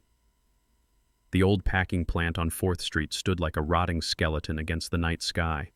It was where I worked my first summer job loading crates until my hands bled. Now the windows were shattered and the loading docks were slick with oil and rain. I stood in the center of the main floor under a single flickering halogen bulb. It was the perfect stage for a tragedy. I heard the roar of an engine outside. Tires crunched on gravel. Headlights swept across the graffiti-covered walls, blinding me for a second. A car door slammed, then another, then a third. I didn't flinch. I knew he wouldn't come alone. Darius stepped into the pool of light. He looked wrecked. His expensive suit was rumpled, his tie loose, his eyes wild and bloodshot. But he wasn't crying anymore. The remorse had evaporated the moment he saw me standing there, vulnerable and alone. Flanking him were 2 men who looked like they were carved out of concrete. They wore cheap leather jackets and had the dead eyes of men who hurt people for hourly wages. Hired muscle. Probably low-level enforcers he scraped up from the bottom of Volkov's barrel, promising them a cut of the money he didn't have. "Dad Darius," said, his voice trembling, not with sorrow, but with adrenaline. "You look good. Better than the senile old man act you pulled at the office." I looked at the thugs, then back at my son. "I told you to come alone, Darius." "I lied," he spat, stepping closer. "Just like you lied about being poor. Just like you lied about being helpless. You played me. You froze the accounts. You called the police. You ruined everything." The thugs fanned out, moving to cut off my escape routes. One of them pulled a zip tie from his pocket. The plastic sounded loud in the empty warehouse. "We are not here to talk, Dad," Darius hissed, pulling a crumpled document from his jacket. "This is a release form. It tells the bank it was a misunderstanding. It unfreezes the funds. You are going to sign it. And then these gentlemen are going to take you on a little trip until the wire clears. If you refuse, they are going to break your fingers one by one until you can't hold a pen anymore. Then I will guide your hand myself." I looked at the zip tie. I looked at my son's face, twisted into a mask of greed and fear. He was willing to let strangers torture me. He was willing to kidnap me. The last thread of affection I held for him snapped. It didn't break with a bang, it just withered away, leaving nothing but cold resolve. "You brought wolves to eat your father Darius," I said, my voice echoing in the vast space. "But you forgot one thing. I am the one who feeds the wolves." I raised my hand and snapped my fingers. The sound was sharp like a pistol crack. The shadows in the rafters moved. The darkness behind the rusty machinery came alive. 3 red laser dots appeared instantly, one on Darius's chest, one on the forehead of the thug on the left, one on the throat of the thug on the right. Before they could even blink, the air was filled with the sound of boots hitting concrete. My security team emerged from the gloom. These weren't mall cops. These were men I had worked with on the defense contracts. Retired Rangers, combat veterans who owed me favors and loyalty money couldn't buy. They moved with a terrifying, silent efficiency. The thug on the left reached for his waistband, but he never made it. A black-clad figure tackled him, driving him into the floor with a bone-crunching thud. The second thug froze, realizing he was outmatched, but a rifle butt to the back of the knee dropped him instantly. In 3 seconds, it was over. The hired muscle was face down on the dirty concrete zip tied with their own restraints. Darius stood alone, frozen in the center of the light. He looked around wildly, hyperventilating. He looked at the laser dot dancing on his silk tie. He looked at the grim-faced men surrounding him, holding military-grade hardware. Then he looked at me. He saw the man he thought was a feeble pensioner standing tall, flanked by a private army. I stepped forward, my shoes clicking on the concrete. I didn't look like a victim anymore. I looked like the CEO of my own destiny. I walked right up to him, invading his space, looking down into his terrified eyes. I took the release form from his trembling hand and tore it in half, letting the pieces drift to the floor. "You wanted a fight, son," I said softly. "You picked the wrong weight class." Darius was on his knees, not because he was praying, but because his legs had finally given out under the weight of his own failures. He looked up at me, his expensive suit stained with the grime of the warehouse floor, his face a mask of snot and tears. The laser sights had vanished, but the threat remained hanging in the damp air like the smell of ozone. My security team stood back, silent sentinels in the shadows, watching with the dispassionate eyes of men who had seen worse things than a greedy son begging for his life. The silence between us was heavy, almost physical.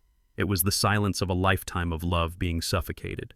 I looked at the top of his head where his hair was thinning just like mine did at his age. I remembered holding that head when he had a fever as a toddler. I remembered teaching him to tie that tie, and I realized with a cold clarity that the boy I raised was dead.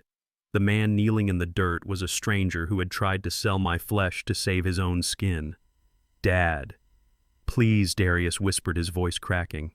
"You have to understand. I was drowning. The debt, the Russians. I did not want to hurt you. I just needed the collateral. I was going to pay you back. I swear to God I was going to buy the house back once the market turned. It was for the family. It was for Brittany. She is pregnant, Dad. Did you know that? We are having a baby. I did this for your grandchild." I stared at him. He was still lying. He was using an unborn child that did not exist as a human shield. He was desperate enough to say anything. "For Brittany," I repeated, my voice flat. "You did this for her." "Yes." Darius nodded frantically, wiping his eyes. "She is innocent in this. She is terrified. I had to protect her. We are a team. We are trying to build a future." I reached into my jacket pocket. I did not pull out a weapon. I pulled out a thick manila envelope that Alana had handed me just before I left the hotel. It was heavy. It felt like a brick in my hand. "A team," I said. "Is that what you think?" I tossed the envelope. It hit Darius in the chest and spilled open on the concrete floor. Bank statements, photos, and a flight itinerary slid out, fanning across the dirty ground. "Look at it, Darius," I commanded. He looked down. His eyes scanned the papers. He saw the bank logo. It was his secret account, the one he used for the embezzlement, the one he thought only he could access. "That is my account," he whispered. "How did you get this?" "Keep reading," I said. "Look at the transfers. Look at the dates." He picked up a sheet. His eyes widened. His mouth opened, but no sound came out. $2 million. I narrated, my voice cutting through his confusion. "Transferred yesterday. While you were running around trying to forge my signature on a deed, your wife was sitting at your computer. She used your passwords. She liquidated your crypto wallet. She drained the emergency fund you hid from the auditors." "No." Darius stammered, shaking his head. "No, she wouldn't. She doesn't know the codes. She knows everything, Darius.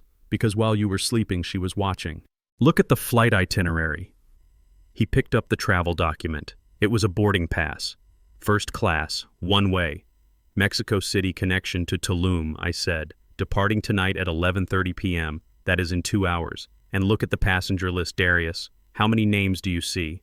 He stared at the paper. He brought it closer to his face, his hand shaking so hard the paper rattled. "One name," he whispered. "Just one. Brittany Reynolds," I said, using her legal married name. "She is not pregnant, Darius. She is not terrified. She is rich. She stole the money you stole. She played you. She waited until you were desperate, until you took all the risks. and then she cut your throat and took the parachute. She is leaving you to face the FBI, the loan sharks, and me alone." Darius made a sound that was not human.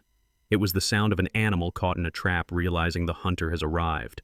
He scrambled through the papers looking for proof that I was lying, looking for some explanation, but the numbers were black and white. The transfers were confirmed. The ticket was paid for. "She left me," he screamed. He slammed his fist into the concrete, ignoring the pain. "She took it all. She took the exit money." He looked up at me, his eyes wild with madness. "You have to help me, Dad. She has the money. If we catch her, we can put it back. We can fix the books before the auditors come tomorrow. We can stop her. Call your men. Tell them to go to the airport. We have to stop her." I looked at him. He still didn't get it. He still thought we were on the same side. He still thought I was his father first and his victim second. "I am not going to the airport, Darius," I said. "What?" Darius gasped. "But the money. The 2 million. I do not care about your stolen money," I said. "I do not care about your audit. But I am your son," he pleaded, crawling toward me, grabbing the cuff of my pants. "You cannot let me go to prison. You cannot let them kill me. You have resources. I see that now. You have money. You have these soldiers. You can save me. Please, Dad, save me." I looked down at his hand, gripping my leg. I felt nothing. No pity. No love. Just a profound sense of fatigue. I stepped back, pulling my leg free from his grasp. "I already saved you, Darius," I said, my voice cold as the grave. "I saved you from the delusion that you are smart. I saved you from the lie that you are a good man. But I am not saving you from the consequences." I turned my back on him. It was the hardest thing I had ever done, but it was necessary. "Where are you going?" Darius shrieked, scrambling to his feet, only to be shoved back down by one of my guards. "You cannot leave me here. I am leaving you right where you belong," I said, walking toward the exit. In the distance, the sound of sirens began to wail. They were getting louder, closing in fast. Alana had timed the call perfectly. "The police are 2 minutes out," I said over my shoulder. "I suggest you start thinking about your plea deal. And Darius, do not expect me to visit." "Dad, no." Darius screamed. "Dad, please." I kept walking. I walked out of the pool of light and into the shadows. I walked past the rusting machinery. I walked toward the night air. Behind me, my son was screaming my name, begging for a salvation he had forfeited the moment he tried to sell my life. The blue and red lights of the police cruisers began to flash against the warehouse windows, illuminating the dust motes dancing in the air. I stepped out onto the loading dock and took a deep breath. The air tasted of rain and diesel. It tasted like freedom. I signaled to my driver. We had one more stop to make. Brittany thought she was on her way to paradise. I was about to turn her flight into a layover in hell. The International First Class Lounge at O'Hare Airport was a sanctuary of silence and expensive perfume. It was designed to make people feel like gods before they ascended into the clouds. Brittany sat in a high-backed velvet chair near the window, nursing a glass of vintage Dom Perignon. She looked flawless. Her blonde hair was blown out to perfection, and her makeup was applied with the precision of a surgeon hiding a scar. She wore oversized sunglasses indoors, an affectation that screamed celebrity or criminal. At her feet sat a matching set of designer luggage. The carry-on bag, the one made of crocodile skin, was pulled tight against her calves. She did not let it touch the floor. She knew exactly what was inside. $2 million in bearer bonds and cold, hard cash, along with the encrypted hard drive that held the rest of Darius's stolen fortune. She took a sip of the champagne and checked her phone. She scrolled through the news feed. There were reports of police activity at the old packing district, reports of a prominent CFO missing. She smiled. A small, cruel curving of her lips that vanished as quickly as it appeared. She thought she had timed it perfectly. She thought Darius would take the fall for everything, the embezzlement, the fraud, the attempt on my life. She had played the grieving wife, the victim of a maniac husband, and now she was exiting stage left with the retirement fund. She looked around the lounge at the other passengers. Tired businessmen, wealthy tourists. She felt superior to them all. They were playing by the rules. She had rewritten them. She checked the departure board. Flight 492 to Mexico City. Boarding in 20 minutes. She finished her drink and signaled the waiter for another. She was celebrating. She was free. She did not see us walk in. I had used my military clearance credentials, the ones I kept active through my consulting work, to bypass the standard security lines. Trey was beside me. He looked nervous but determined. He held his phone up in front of him, the camera lens steady. The red recording light was on. We were live. I walked straight toward her. The sound of my dress shoes on the polished floor was swallowed by the plush carpet, but my presence pushed a wave of tension through the room. People looked up. They sensed the predator entering the grazing ground. I stopped 3 feet from her chair. I blocked the light. "Hello, Mrs. Reynolds," I said. Brittany froze. The glass stopped halfway to her mouth. She lowered her sunglasses slowly. Her eyes met mine. For a second, she looked confused. She thought I was dead or locked in a basement. Then recognition hit her like a physical blow. Her pupils dilated. Her hand shook, spilling champagne onto her white trousers. "Winston," she whispered. "How are you here?" Trey stepped forward. He maneuvered the phone so Brittany's face was perfectly framed on the screen. I glanced at the view count. 15,000 people were watching. The numbers were climbing by the second. "Smile, Brittany," I said, my voice booming through the quiet lounge. "You are on air." "What are you doing?" she hissed, looking around wildly. "Get that camera away from me. Security, I am being harassed." "You are not being harassed, Brittany," I announced, turning to address the room. Every head in the lounge was turned toward us. I raised my voice, projecting with the authority of a man who used to command factory floors. "Ladies and gentlemen, I apologize for the interruption, but you should know who you are sitting with. This woman is attempting to flee the country with $2 million of stolen corporate funds." "You are crazy," she shrieked, standing up and grabbing her crocodile bag. "He is senile. Do not listen to him." And that is not all. I continued, ignoring her. "She is traveling under the name Brittany Carter, but that is a lie. Her legal name is Brittany Reynolds. She is currently married to 2 men. She is a bigamist, a fraud, and a thief." The lounge erupted in murmurs. People pulled out their own phones. The court of public opinion was in session. Brittany tried to push past me. She swung the heavy bag at my head. I caught her wrist. My grip was iron. "Let go of me," she screamed, clawing at my hand with her manicured nails. "Where is Jack?" I asked, leaning close to her face. "Does your husband in the motel know you are going to Tulum without him?" Her face crumbled. The arrogance evaporated, leaving only the terrified rat beneath. "Please, Winston," she begged, her voice dropping to a whisper. "I will give you half. Just let me go. Darius made me do it. I was scared." "You were not scared," I said, letting go of her wrist with a shove. "You were greedy, and now you are caught." I pointed to the entrance of the lounge. 2 uniformed TSA agents and 4 Chicago police officers walked in. They were not running. They did not need to run. They walked with the slow, inevitable pace of justice. Brittany looked at the police, then back at the window. For a second I saw her calculate the drop. 10 stories. No escape. She hugged the bag to her chest as if it could protect her from the law. The lead officer approached us. He looked at me and nodded respectfully. "Mr. Carter," he asked. "That is her," I said, pointing. "That is the bag." The officer turned to Brittany. "Brittany Reynolds, you are under arrest for grand larceny, wire fraud, and bigamy. Put the bag down and place your hands behind your back." "No!" she screamed, backing away. "It is my money. I earned it. I put up with that loser for 5 years. I earned every penny." She tried to run. It was a pathetic attempt. She stumbled over her own luggage in her high heels. The officers swarmed her. They grabbed her arms. The crocodile bag fell to the floor with a heavy thud, bursting open slightly. Stacks of $100 bills spilled out onto the carpet for everyone to see. The gasps from the onlookers were audible. Trey zoomed in on this money, then back to Brittany's face as they slammed her against the wall.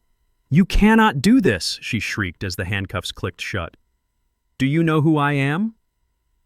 "We know exactly who you are, ma'am," the officer said, hauling her up. "You are a fugitive." They dragged her out of the lounge. She was kicking and screaming, cursing my name, cursing Darius, cursing the world. I watched her go. I felt no satisfaction, only a grim sense of completion. Trey lowered the phone. "Did you get it?" I asked. 1.5 million views, Mr. Carter." Trey said, his voice filled with awe. "The comments are going crazy. They are calling you the Godfather." I looked at the spilled money on the floor. The police were already cataloging it as evidence. "I am not a godfather," I said, straightening my tie. "I am just a father who had to clean up a mess." I walked over to the window and looked out at the tarmac. The plane to Mexico was pushing back from the gate. Brittany would not be on it. Darius would not be on it. They were both heading to small concrete rooms where the only view was a steel toilet. I took a deep breath. My chest felt lighter. The house was gone. The money was in evidence. My family was in ruins, but I was standing. I was free. And I had one more thing to do. I had to go to court. I had to tell the world the whole story, not on a screen, but under oath. It was time to put the final nail in the coffin. The courtroom smelled of floor wax and cheap cologne. It was a smell I associated with bureaucracy and dead ends, but today it smelled like a battlefield. I sat behind the prosecutor table, my hands folded calmly on the oak surface. Across the aisle, Darius sat next to his defense attorney, a man named Thorne, who wore a suit that cost more than the annual budget of the shelter I was planning to build. Darius did not look at me. He looked at the table, his face pale and drawn. He was playing the role of the broken son, the victim of a family tragedy. It was a good performance, but the man sitting next to him was better.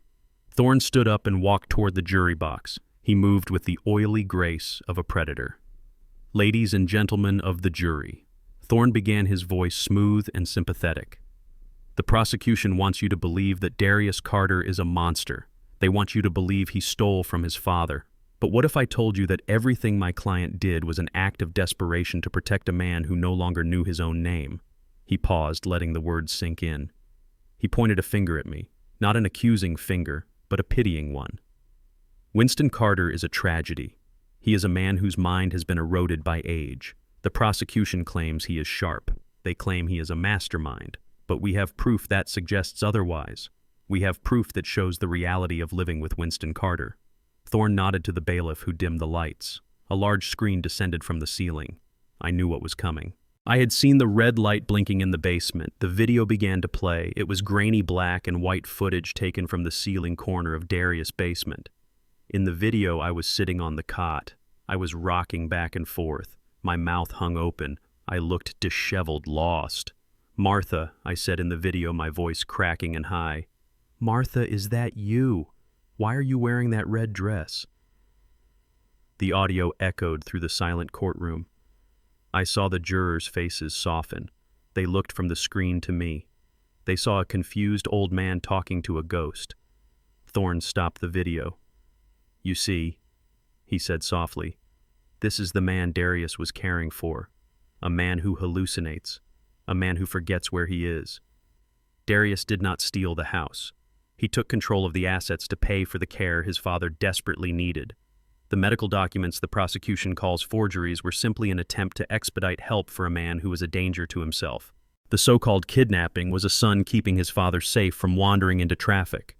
He walked back to the defense table and rested a hand on Darius' shoulder. Darius wiped a fake tear from his eye. "Do not send a good son to prison for trying to save his father," Thorne concluded. "Send him home so he can heal from this trauma." The courtroom murmured. I could feel the tide turning. They bought it. They believed the lie because the lie was easier to swallow than the truth. A son caring for a sick father was a story they understood. A son gaslighting a genius was a horror story they did not want to believe. It was my turn. The prosecutor, a sharp woman named Sarah, leaned over to me. "Are you ready, Winston?" she asked. I stood up. I did not use the table for support. I did not hesitate. I buttoned my charcoal suit jacket with a single fluid motion. I walked toward the witness stand. My stride was long and purposeful. The sound of my dress shoes on the parquet floor was a steady military rhythm. I kept my head high. I looked at the jury. I made eye contact with the foreman. I let them see my eyes. There was no confusion there. There was no fog. There was only the cold, hard steel of a man who had built machines to survive wars. I stepped into the box.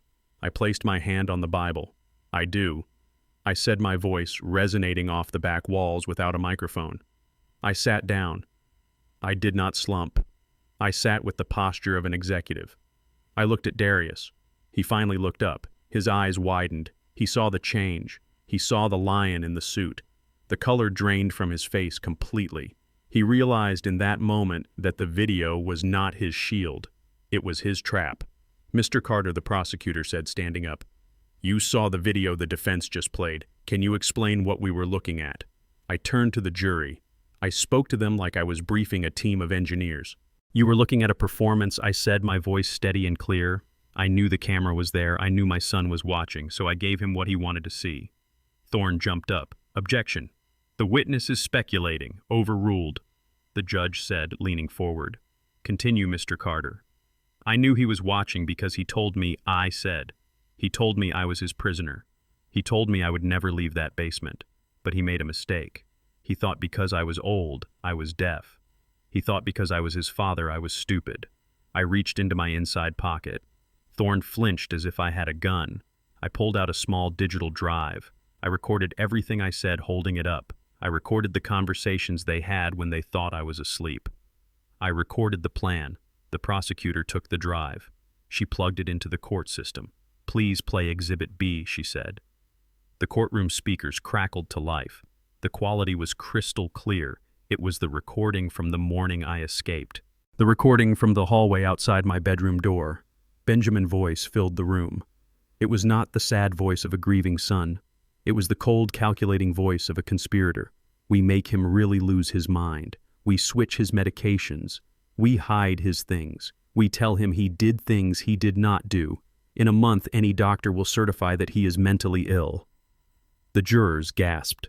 One woman covered her mouth with her hand. Then Eleanor's voice cut in sharp and laughing. It is perfect. And once he is committed, we will have access to all his accounts. We can sell the house, collect his pension, and dispose of everything without anyone bothering us. Then Olivia's voice, young and cruel. I am tired of pretending to love him. He is insufferable. The audio continued. It played the part where they laughed, that terrible shared laughter of three people agreeing to destroy a life. I watched the jury. Their expressions shifted from sympathy to horror to pure, unadulterated rage. They looked at Darius not as a son, but as a predator. They looked at him with the same disgust one would reserve for a man beating a dog. The audio ended. The silence was absolute. I leaned into the microphone. I looked straight at Darius. I heard you, son, I said softly. I heard you say it was not personal. Darius put his head in his hands. Thorne slumped in his chair, defeated. The narrative was shattered. The video of the crazy old man was now proof of my survival, not my sickness. I had played the fool to catch the devil, and the devil was sitting right there at the defense table waiting for judgment. The silence in the courtroom was heavy enough to crush a man. The audio recording had finished playing, leaving only the echo of my son's betrayal hanging in the air like toxic smoke. Darius stood up. He looked small. The expensive suit that had been his armor now looked like a costume he had stolen from a bigger man. He walked to the witness stand not with the swagger of a CFO, but with the shuffle of a condemned prisoner. He sat down, and for the first time he looked at me. His eyes were red and rimmed with dark circles. He gripped the microphone as if it were the only thing keeping him from falling off the earth. I never wanted to hurt him, Darius sobbed, his voice wet and pathetic. I was trapped. The market crashed. I lost everything in 48 hours. Then Volkov came. The Russians do not ask for payment plans. They ask for blood. I was scared. I thought if I could just use the house as collateral for a few days, I could fix it. I could trade my way out of the hole. I did it for the family. I did it to save the name Carter from ruin. He looked at the jury, his hands clasped in a prayer of desperation. I am not a monster, he pleaded. I am a victim of circumstances. I was under extreme duress. My wife was pressuring me for a lifestyle I could not afford. My creditors were threatening to break my legs. I made bad choices, but I made them out of fear. I love my father. I would never have let them hurt him physically. I just needed him to be safe while I fixed the mess. Please, do not send me to prison. I can pay it back. I just need time. It was a masterful performance of self-pity. He blamed the market. He blamed the loan sharks. He blamed his wife. He blamed everyone except the man in the mirror. He was trying to frame his greed as a tragedy. He wanted the jury to see a boy who got in over his head, not a man who planned to lobotomize his father. The judge looked at me. Mr. Carter, do you have a victim impact statement? She asked. I stood up. I adjusted my tie. I walked to the podium. I did not look at the jury. I looked straight at Darius. He was wiping his nose with a silk handkerchief. He looked at me with a glimmer of hope. He thought I was going to soften. He thought I was going to say that he was a good boy who made a mistake. I see. He thought that because I was his father, I would fall on the sword for him one last time. He was wrong. I do not have a victim impact statement, Your Honor. I said, my voice filling the room without a tremor. I have a clarification of facts. The courtroom went quiet. Even the court reporter stopped typing for a second. My son claims he stole $5 million from the Carter Financial Group to pay his debts, I began. He claims this is a corporate crime, a faceless crime. He thinks he stole from an insurance conglomerate or a bank. He thinks the money he took belonged to strangers. I paused. I reached into my pocket and pulled out a single sheet of paper. It was a document Alana had prepared that morning. It was the Articles of Incorporation for the Carter Investment Fund. Darius first said, my voice dropping to a conversational tone that was somehow more terrifying than a shout. You always bragged about being the CFO. You bragged about your salary. You bragged about the prestige. But you never asked how you got the job. You barely passed business school. You were fired from your first 2 jobs for incompetence. Did you really think a major financial firm hired you because of your talent? Darius frowned. Confusion flickered in his eyes. What are you talking about? He whispered. I hired you, I said. A murmur ran through the gallery. The Carter Financial Group is a subsidiary, I continued. It is owned by a holding company called Omega Prime, and Omega Prime is owned 100% by a blind trust. My trust. Darius went pale. His mouth opened, but no words came out. I used the royalties from my military patents, I said. I built the fund 20 years ago. I bought the controlling stake in the firm 10 years ago specifically to give you a job. I stayed in the shadows because I wanted you to feel like you earned it. I wanted you to have pride. I lived in a small house and drove an old car so the capital could grow, so you could have a legacy. I took a step closer to the witness stand. You did not steal from a corporation, Darius. You did not steal from the bank. You stole from me. Every dollar you embezzled came out of my pocket. Every bribe you paid came from my sweat. You tried to declare me incompetent to steal a house worth $500,000 while you were already sitting on an inheritance worth $50 million. The shock in the room was physical. The jurors looked from me to Darius with wide eyes. The scale of his stupidity was breathtaking. He had tried to kill the goose that was already laying golden eggs for him. He had tried to rob the man who was secretly handing him the world. Darius looked like he had been shot. He gripped the railing of the witness stand, his knuckles white. You own it, he gasped. You own the company. I own everything I said. And as the majority shareholder and the victim of this theft, I am rejecting your plea for leniency. I turned to the judge. Your Honor, I said. This man used his position to embezzle $5 million from my fund. He then conspired to strip me of my civil rights to cover his tracks. He is not a victim of circumstances. He is a predator who tried to eat the hand that fed him. I looked back at Darius. I am not asking for mercy. I said, my voice cold and final. I am asking for the maximum sentence allowed by law. I am pressing full charges for grand larceny, corporate fraud, and conspiracy.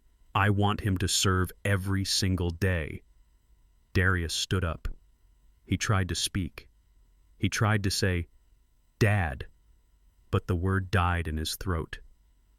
The blood drained from his head. His eyes rolled back in his head. His knees buckled. He collapsed. He hit the floor with a heavy, dead-weight thud. The courtroom erupted. Bailiffs rushed forward. Thorne was shouting for a medic. I stood still. I watched my son lying on the floor of the court, broken by the weight of the truth. I did not move to help him. I had spent 45 years helping him. Today I was done. I turned my back on the chaos and walked back to my seat. The lion had roared, and the jungle was finally quiet. The gavel came down with a sound like a cracking bone echoing through the silent courtroom. It was the sound of a life ending, but not mine. The judge, a stern man with eyes that had seen too many lies, did not hesitate. Darius Carter, he said, his voice booming from the bench. For the crimes of grand larceny, corporate fraud, and conspiracy to commit murder, I sentence you to 15 years in federal prison. You will not be eligible for parole until you have served 85% of your sentence. Darius did not scream. He did not cry. He simply slumped forward, his forehead hitting the defense table with a hollow thud. The air seemed to leave his body. Beside him, Brittany was shaking uncontrollably. The judge turned his gaze to her. Brittany Reynolds, for your role in this conspiracy and for multiple counts of fraud, I sentence you to 10 years. She let out a wail that sounded like a wounded animal, but the bailiffs were already moving in. They hauled them away in handcuffs, the steel clicking shut on the wrists that used to wear Rolexes and diamonds. But the justice did not stop with them. The ripples of their destruction spread outward like a tsunami. Robert and Joyce Miller, the arrogant in-laws who had insulted me over dinner, watched in horror as the verdict was read. They tried to leave the courtroom quietly, but Alana was waiting for them in the hallway with a process server.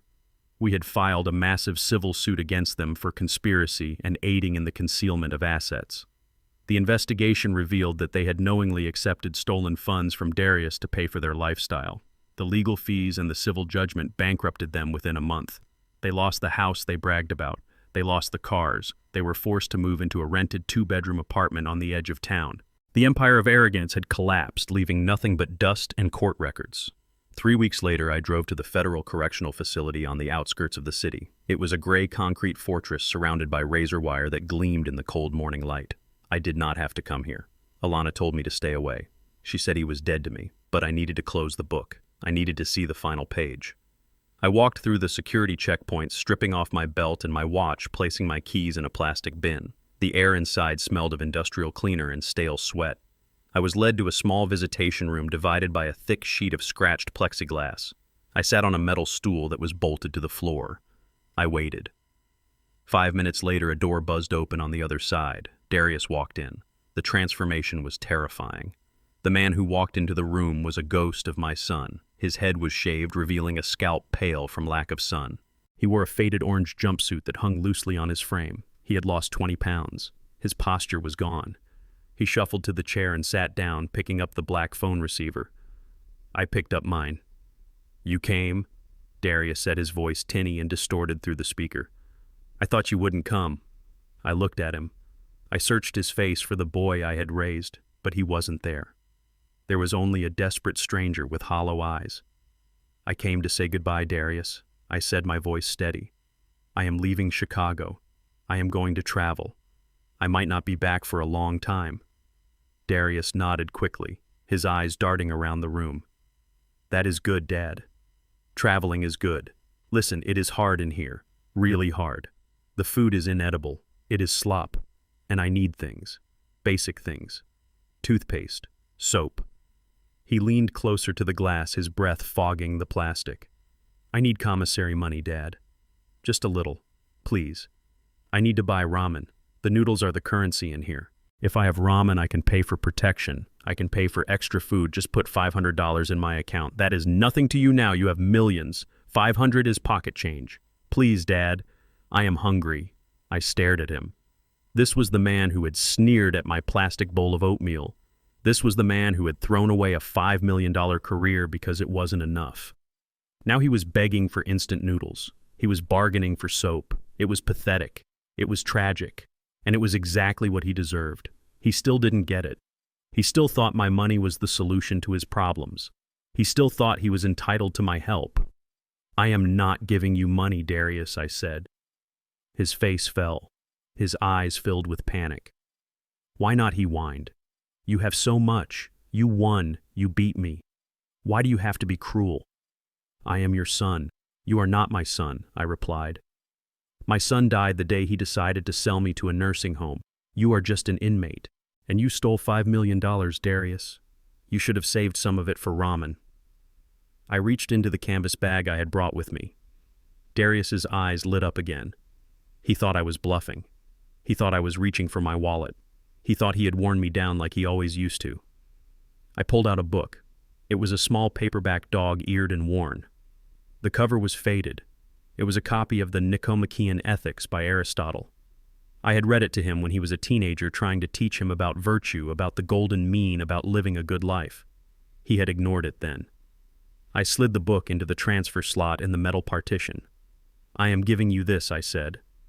Darius looked at the book as if it were a dead rat. "A book," he spat. "What am I supposed to do with a book?" "Read it," I said, standing up. "Read it every day for 15 years. Learn what it means to be a human being. Learn what it means to have honor. Because you forgot. You forgot everything I taught you. Maybe in here, with nothing but time and concrete walls, you can finally learn the lesson." I hung up the phone. Darius started slamming his hand against the glass. He was shouting, mouthing words I couldn't hear, but I knew what they were. He was cursing me. He was begging. He was blaming me for his fate. I did not look back. I turned and walked toward the heavy steel door. The buzzer sounded and the lock disengaged.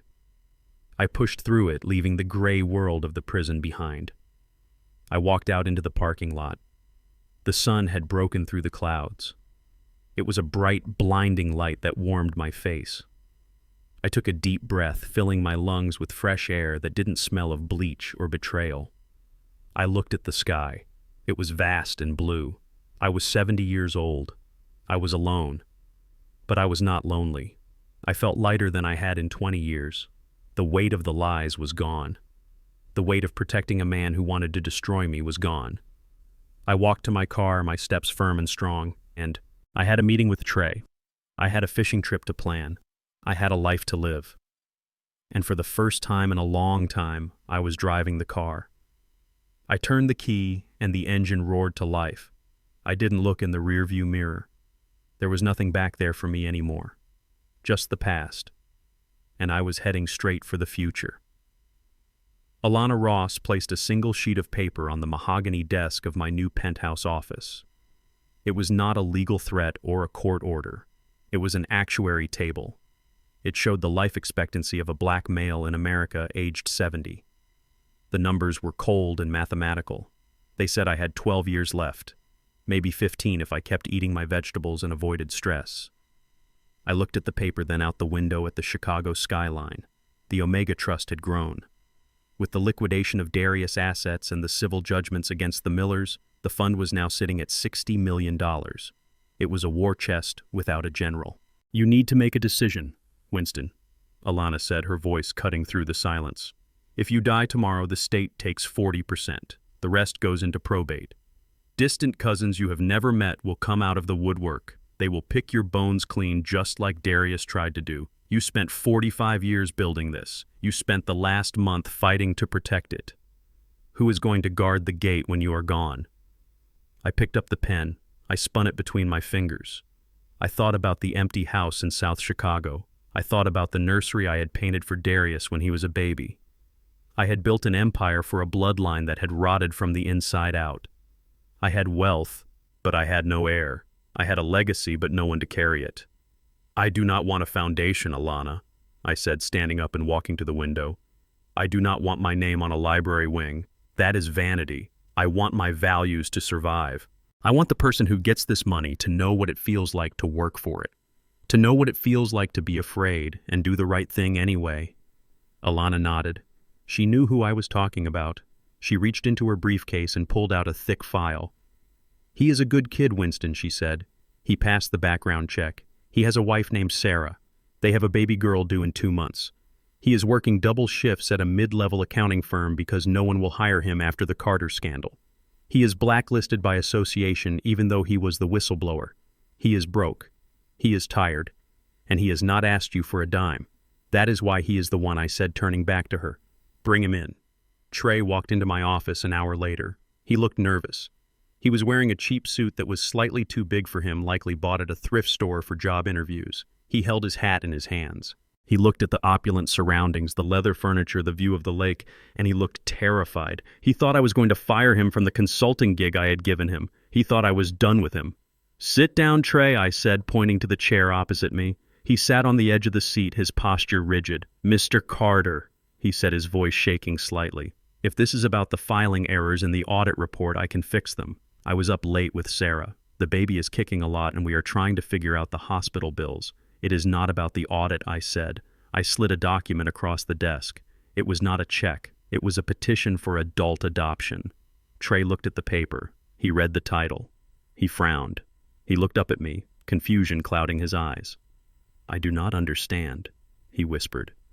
"What is this?" 6 weeks ago, I said, my voice steady. I walked into an office surrounded by wolves. My own son was trying to sell me into slavery. My daughter-in-law was planning my funeral. I was alone. I was drowning. And you, a kid who barely knew my name, spilled coffee on a $5,000 suit to save me. Trey looked down at his hands. "I just did what was right, sir," he said. "You risked your job," I countered. "You risked your reputation. You risked your freedom when you planted that bug. You did not ask for a reward. You did not ask for a cut. You did it because you have honor." I stood up and walked around the desk. I leaned against the edge, looking down at him. Darius has my blood, I said, but he does not have my heart. You have my heart, Trey. You have the spirit I tried to instill in him. You are the man I wanted my son to be. I tapped the document. I am not offering you a job, Trey. I am offering you a name. I am offering to make you my legal son and heir. I am offering to secure the future of your daughter so she never has to worry about hospital bills or college tuition. I am offering you the Omega Trust. Trey stared at me. Tears welled up in his eyes. He shook his head, disbelief washing over him. Mr. Carter, I cannot take this. It is too much. I am nobody. You are the man who saved my life, I said, and I am an old man who does not want to die alone. Sign the papers, son. Let us build something real. Trey picked up the pen. His hand trembled. He signed his name. Trey Carter. 2 months later, the early morning mist clung to the surface of Lake Michigan like a soft gray blanket. The water was calm glass, like reflecting the rising sun. I sat in a folding chair on the end of a private pier, my fishing line cast out into the deep water. Beside me sat Trey. He was holding his own rod, his eyes fixed on the bobber. He looked different. The cheap suit was gone, replaced by high-quality outdoor gear. The lines of stress around his eyes had softened. He looked like a man who could breathe again. So, Alana says the trust restructure is complete. Trey said, his voice quiet, respectful of the morning silence. The educational grants for the inner-city schools are funded. The scholarship program in your name is active. Good, I said, reeling in my line a little. And the house in South Chicago. We bought it back from the bank, Trey said, smiling. We turned it into the headquarters for the Elder Abuse Prevention Network. Olivia is running the intake desk. She is doing good work, Winston. She is really trying to make amends. I nodded. Redemption was a long road, but at least she was walking it. And Darius, I asked. Trey paused. He hesitated. He is in general population now. He is working in the laundry. He reads the book you gave him every day. I looked out at the horizon. The sun was burning off the mist, revealing the city skyline in the distance. It was a beautiful world if you knew where to look. Keep an eye on him, I said, but do not help him. Not yet. He needs to learn that the stain does not come out in the wash unless you scrub it yourself. Trey nodded. He looked at me, his expression serious. Thank you, Dad, he said. It was the first time he had called me that without hesitation. It didn't feel forced. It didn't feel like a transaction. It felt like the truth. I reached over and clapped a hand on his shoulder. Focus on the line, son, I said, smiling. The big one is out there. You just have to be patient enough to wait for it. We sat in silence, two men bound not by blood but by loyalty, watching the water, waiting for the next bite. The nightmare was over. The legacy was secure. And for the first time in 45 years, I was exactly where I was supposed to be. Home. Throughout my life, I believed that shared DNA was an unbreakable bond. I was wrong. This journey taught me that family is not defined by whose name you carry, but by who stands beside you when the world tries to bury you. Greed stripped the mask off my son, revealing a stranger, while honor turned a stranger into a true son. I learned that dignity has no price tag, and that sometimes you have to lose the life you thought you wanted to find the peace you actually deserve. True legacy isn't about the money you leave behind.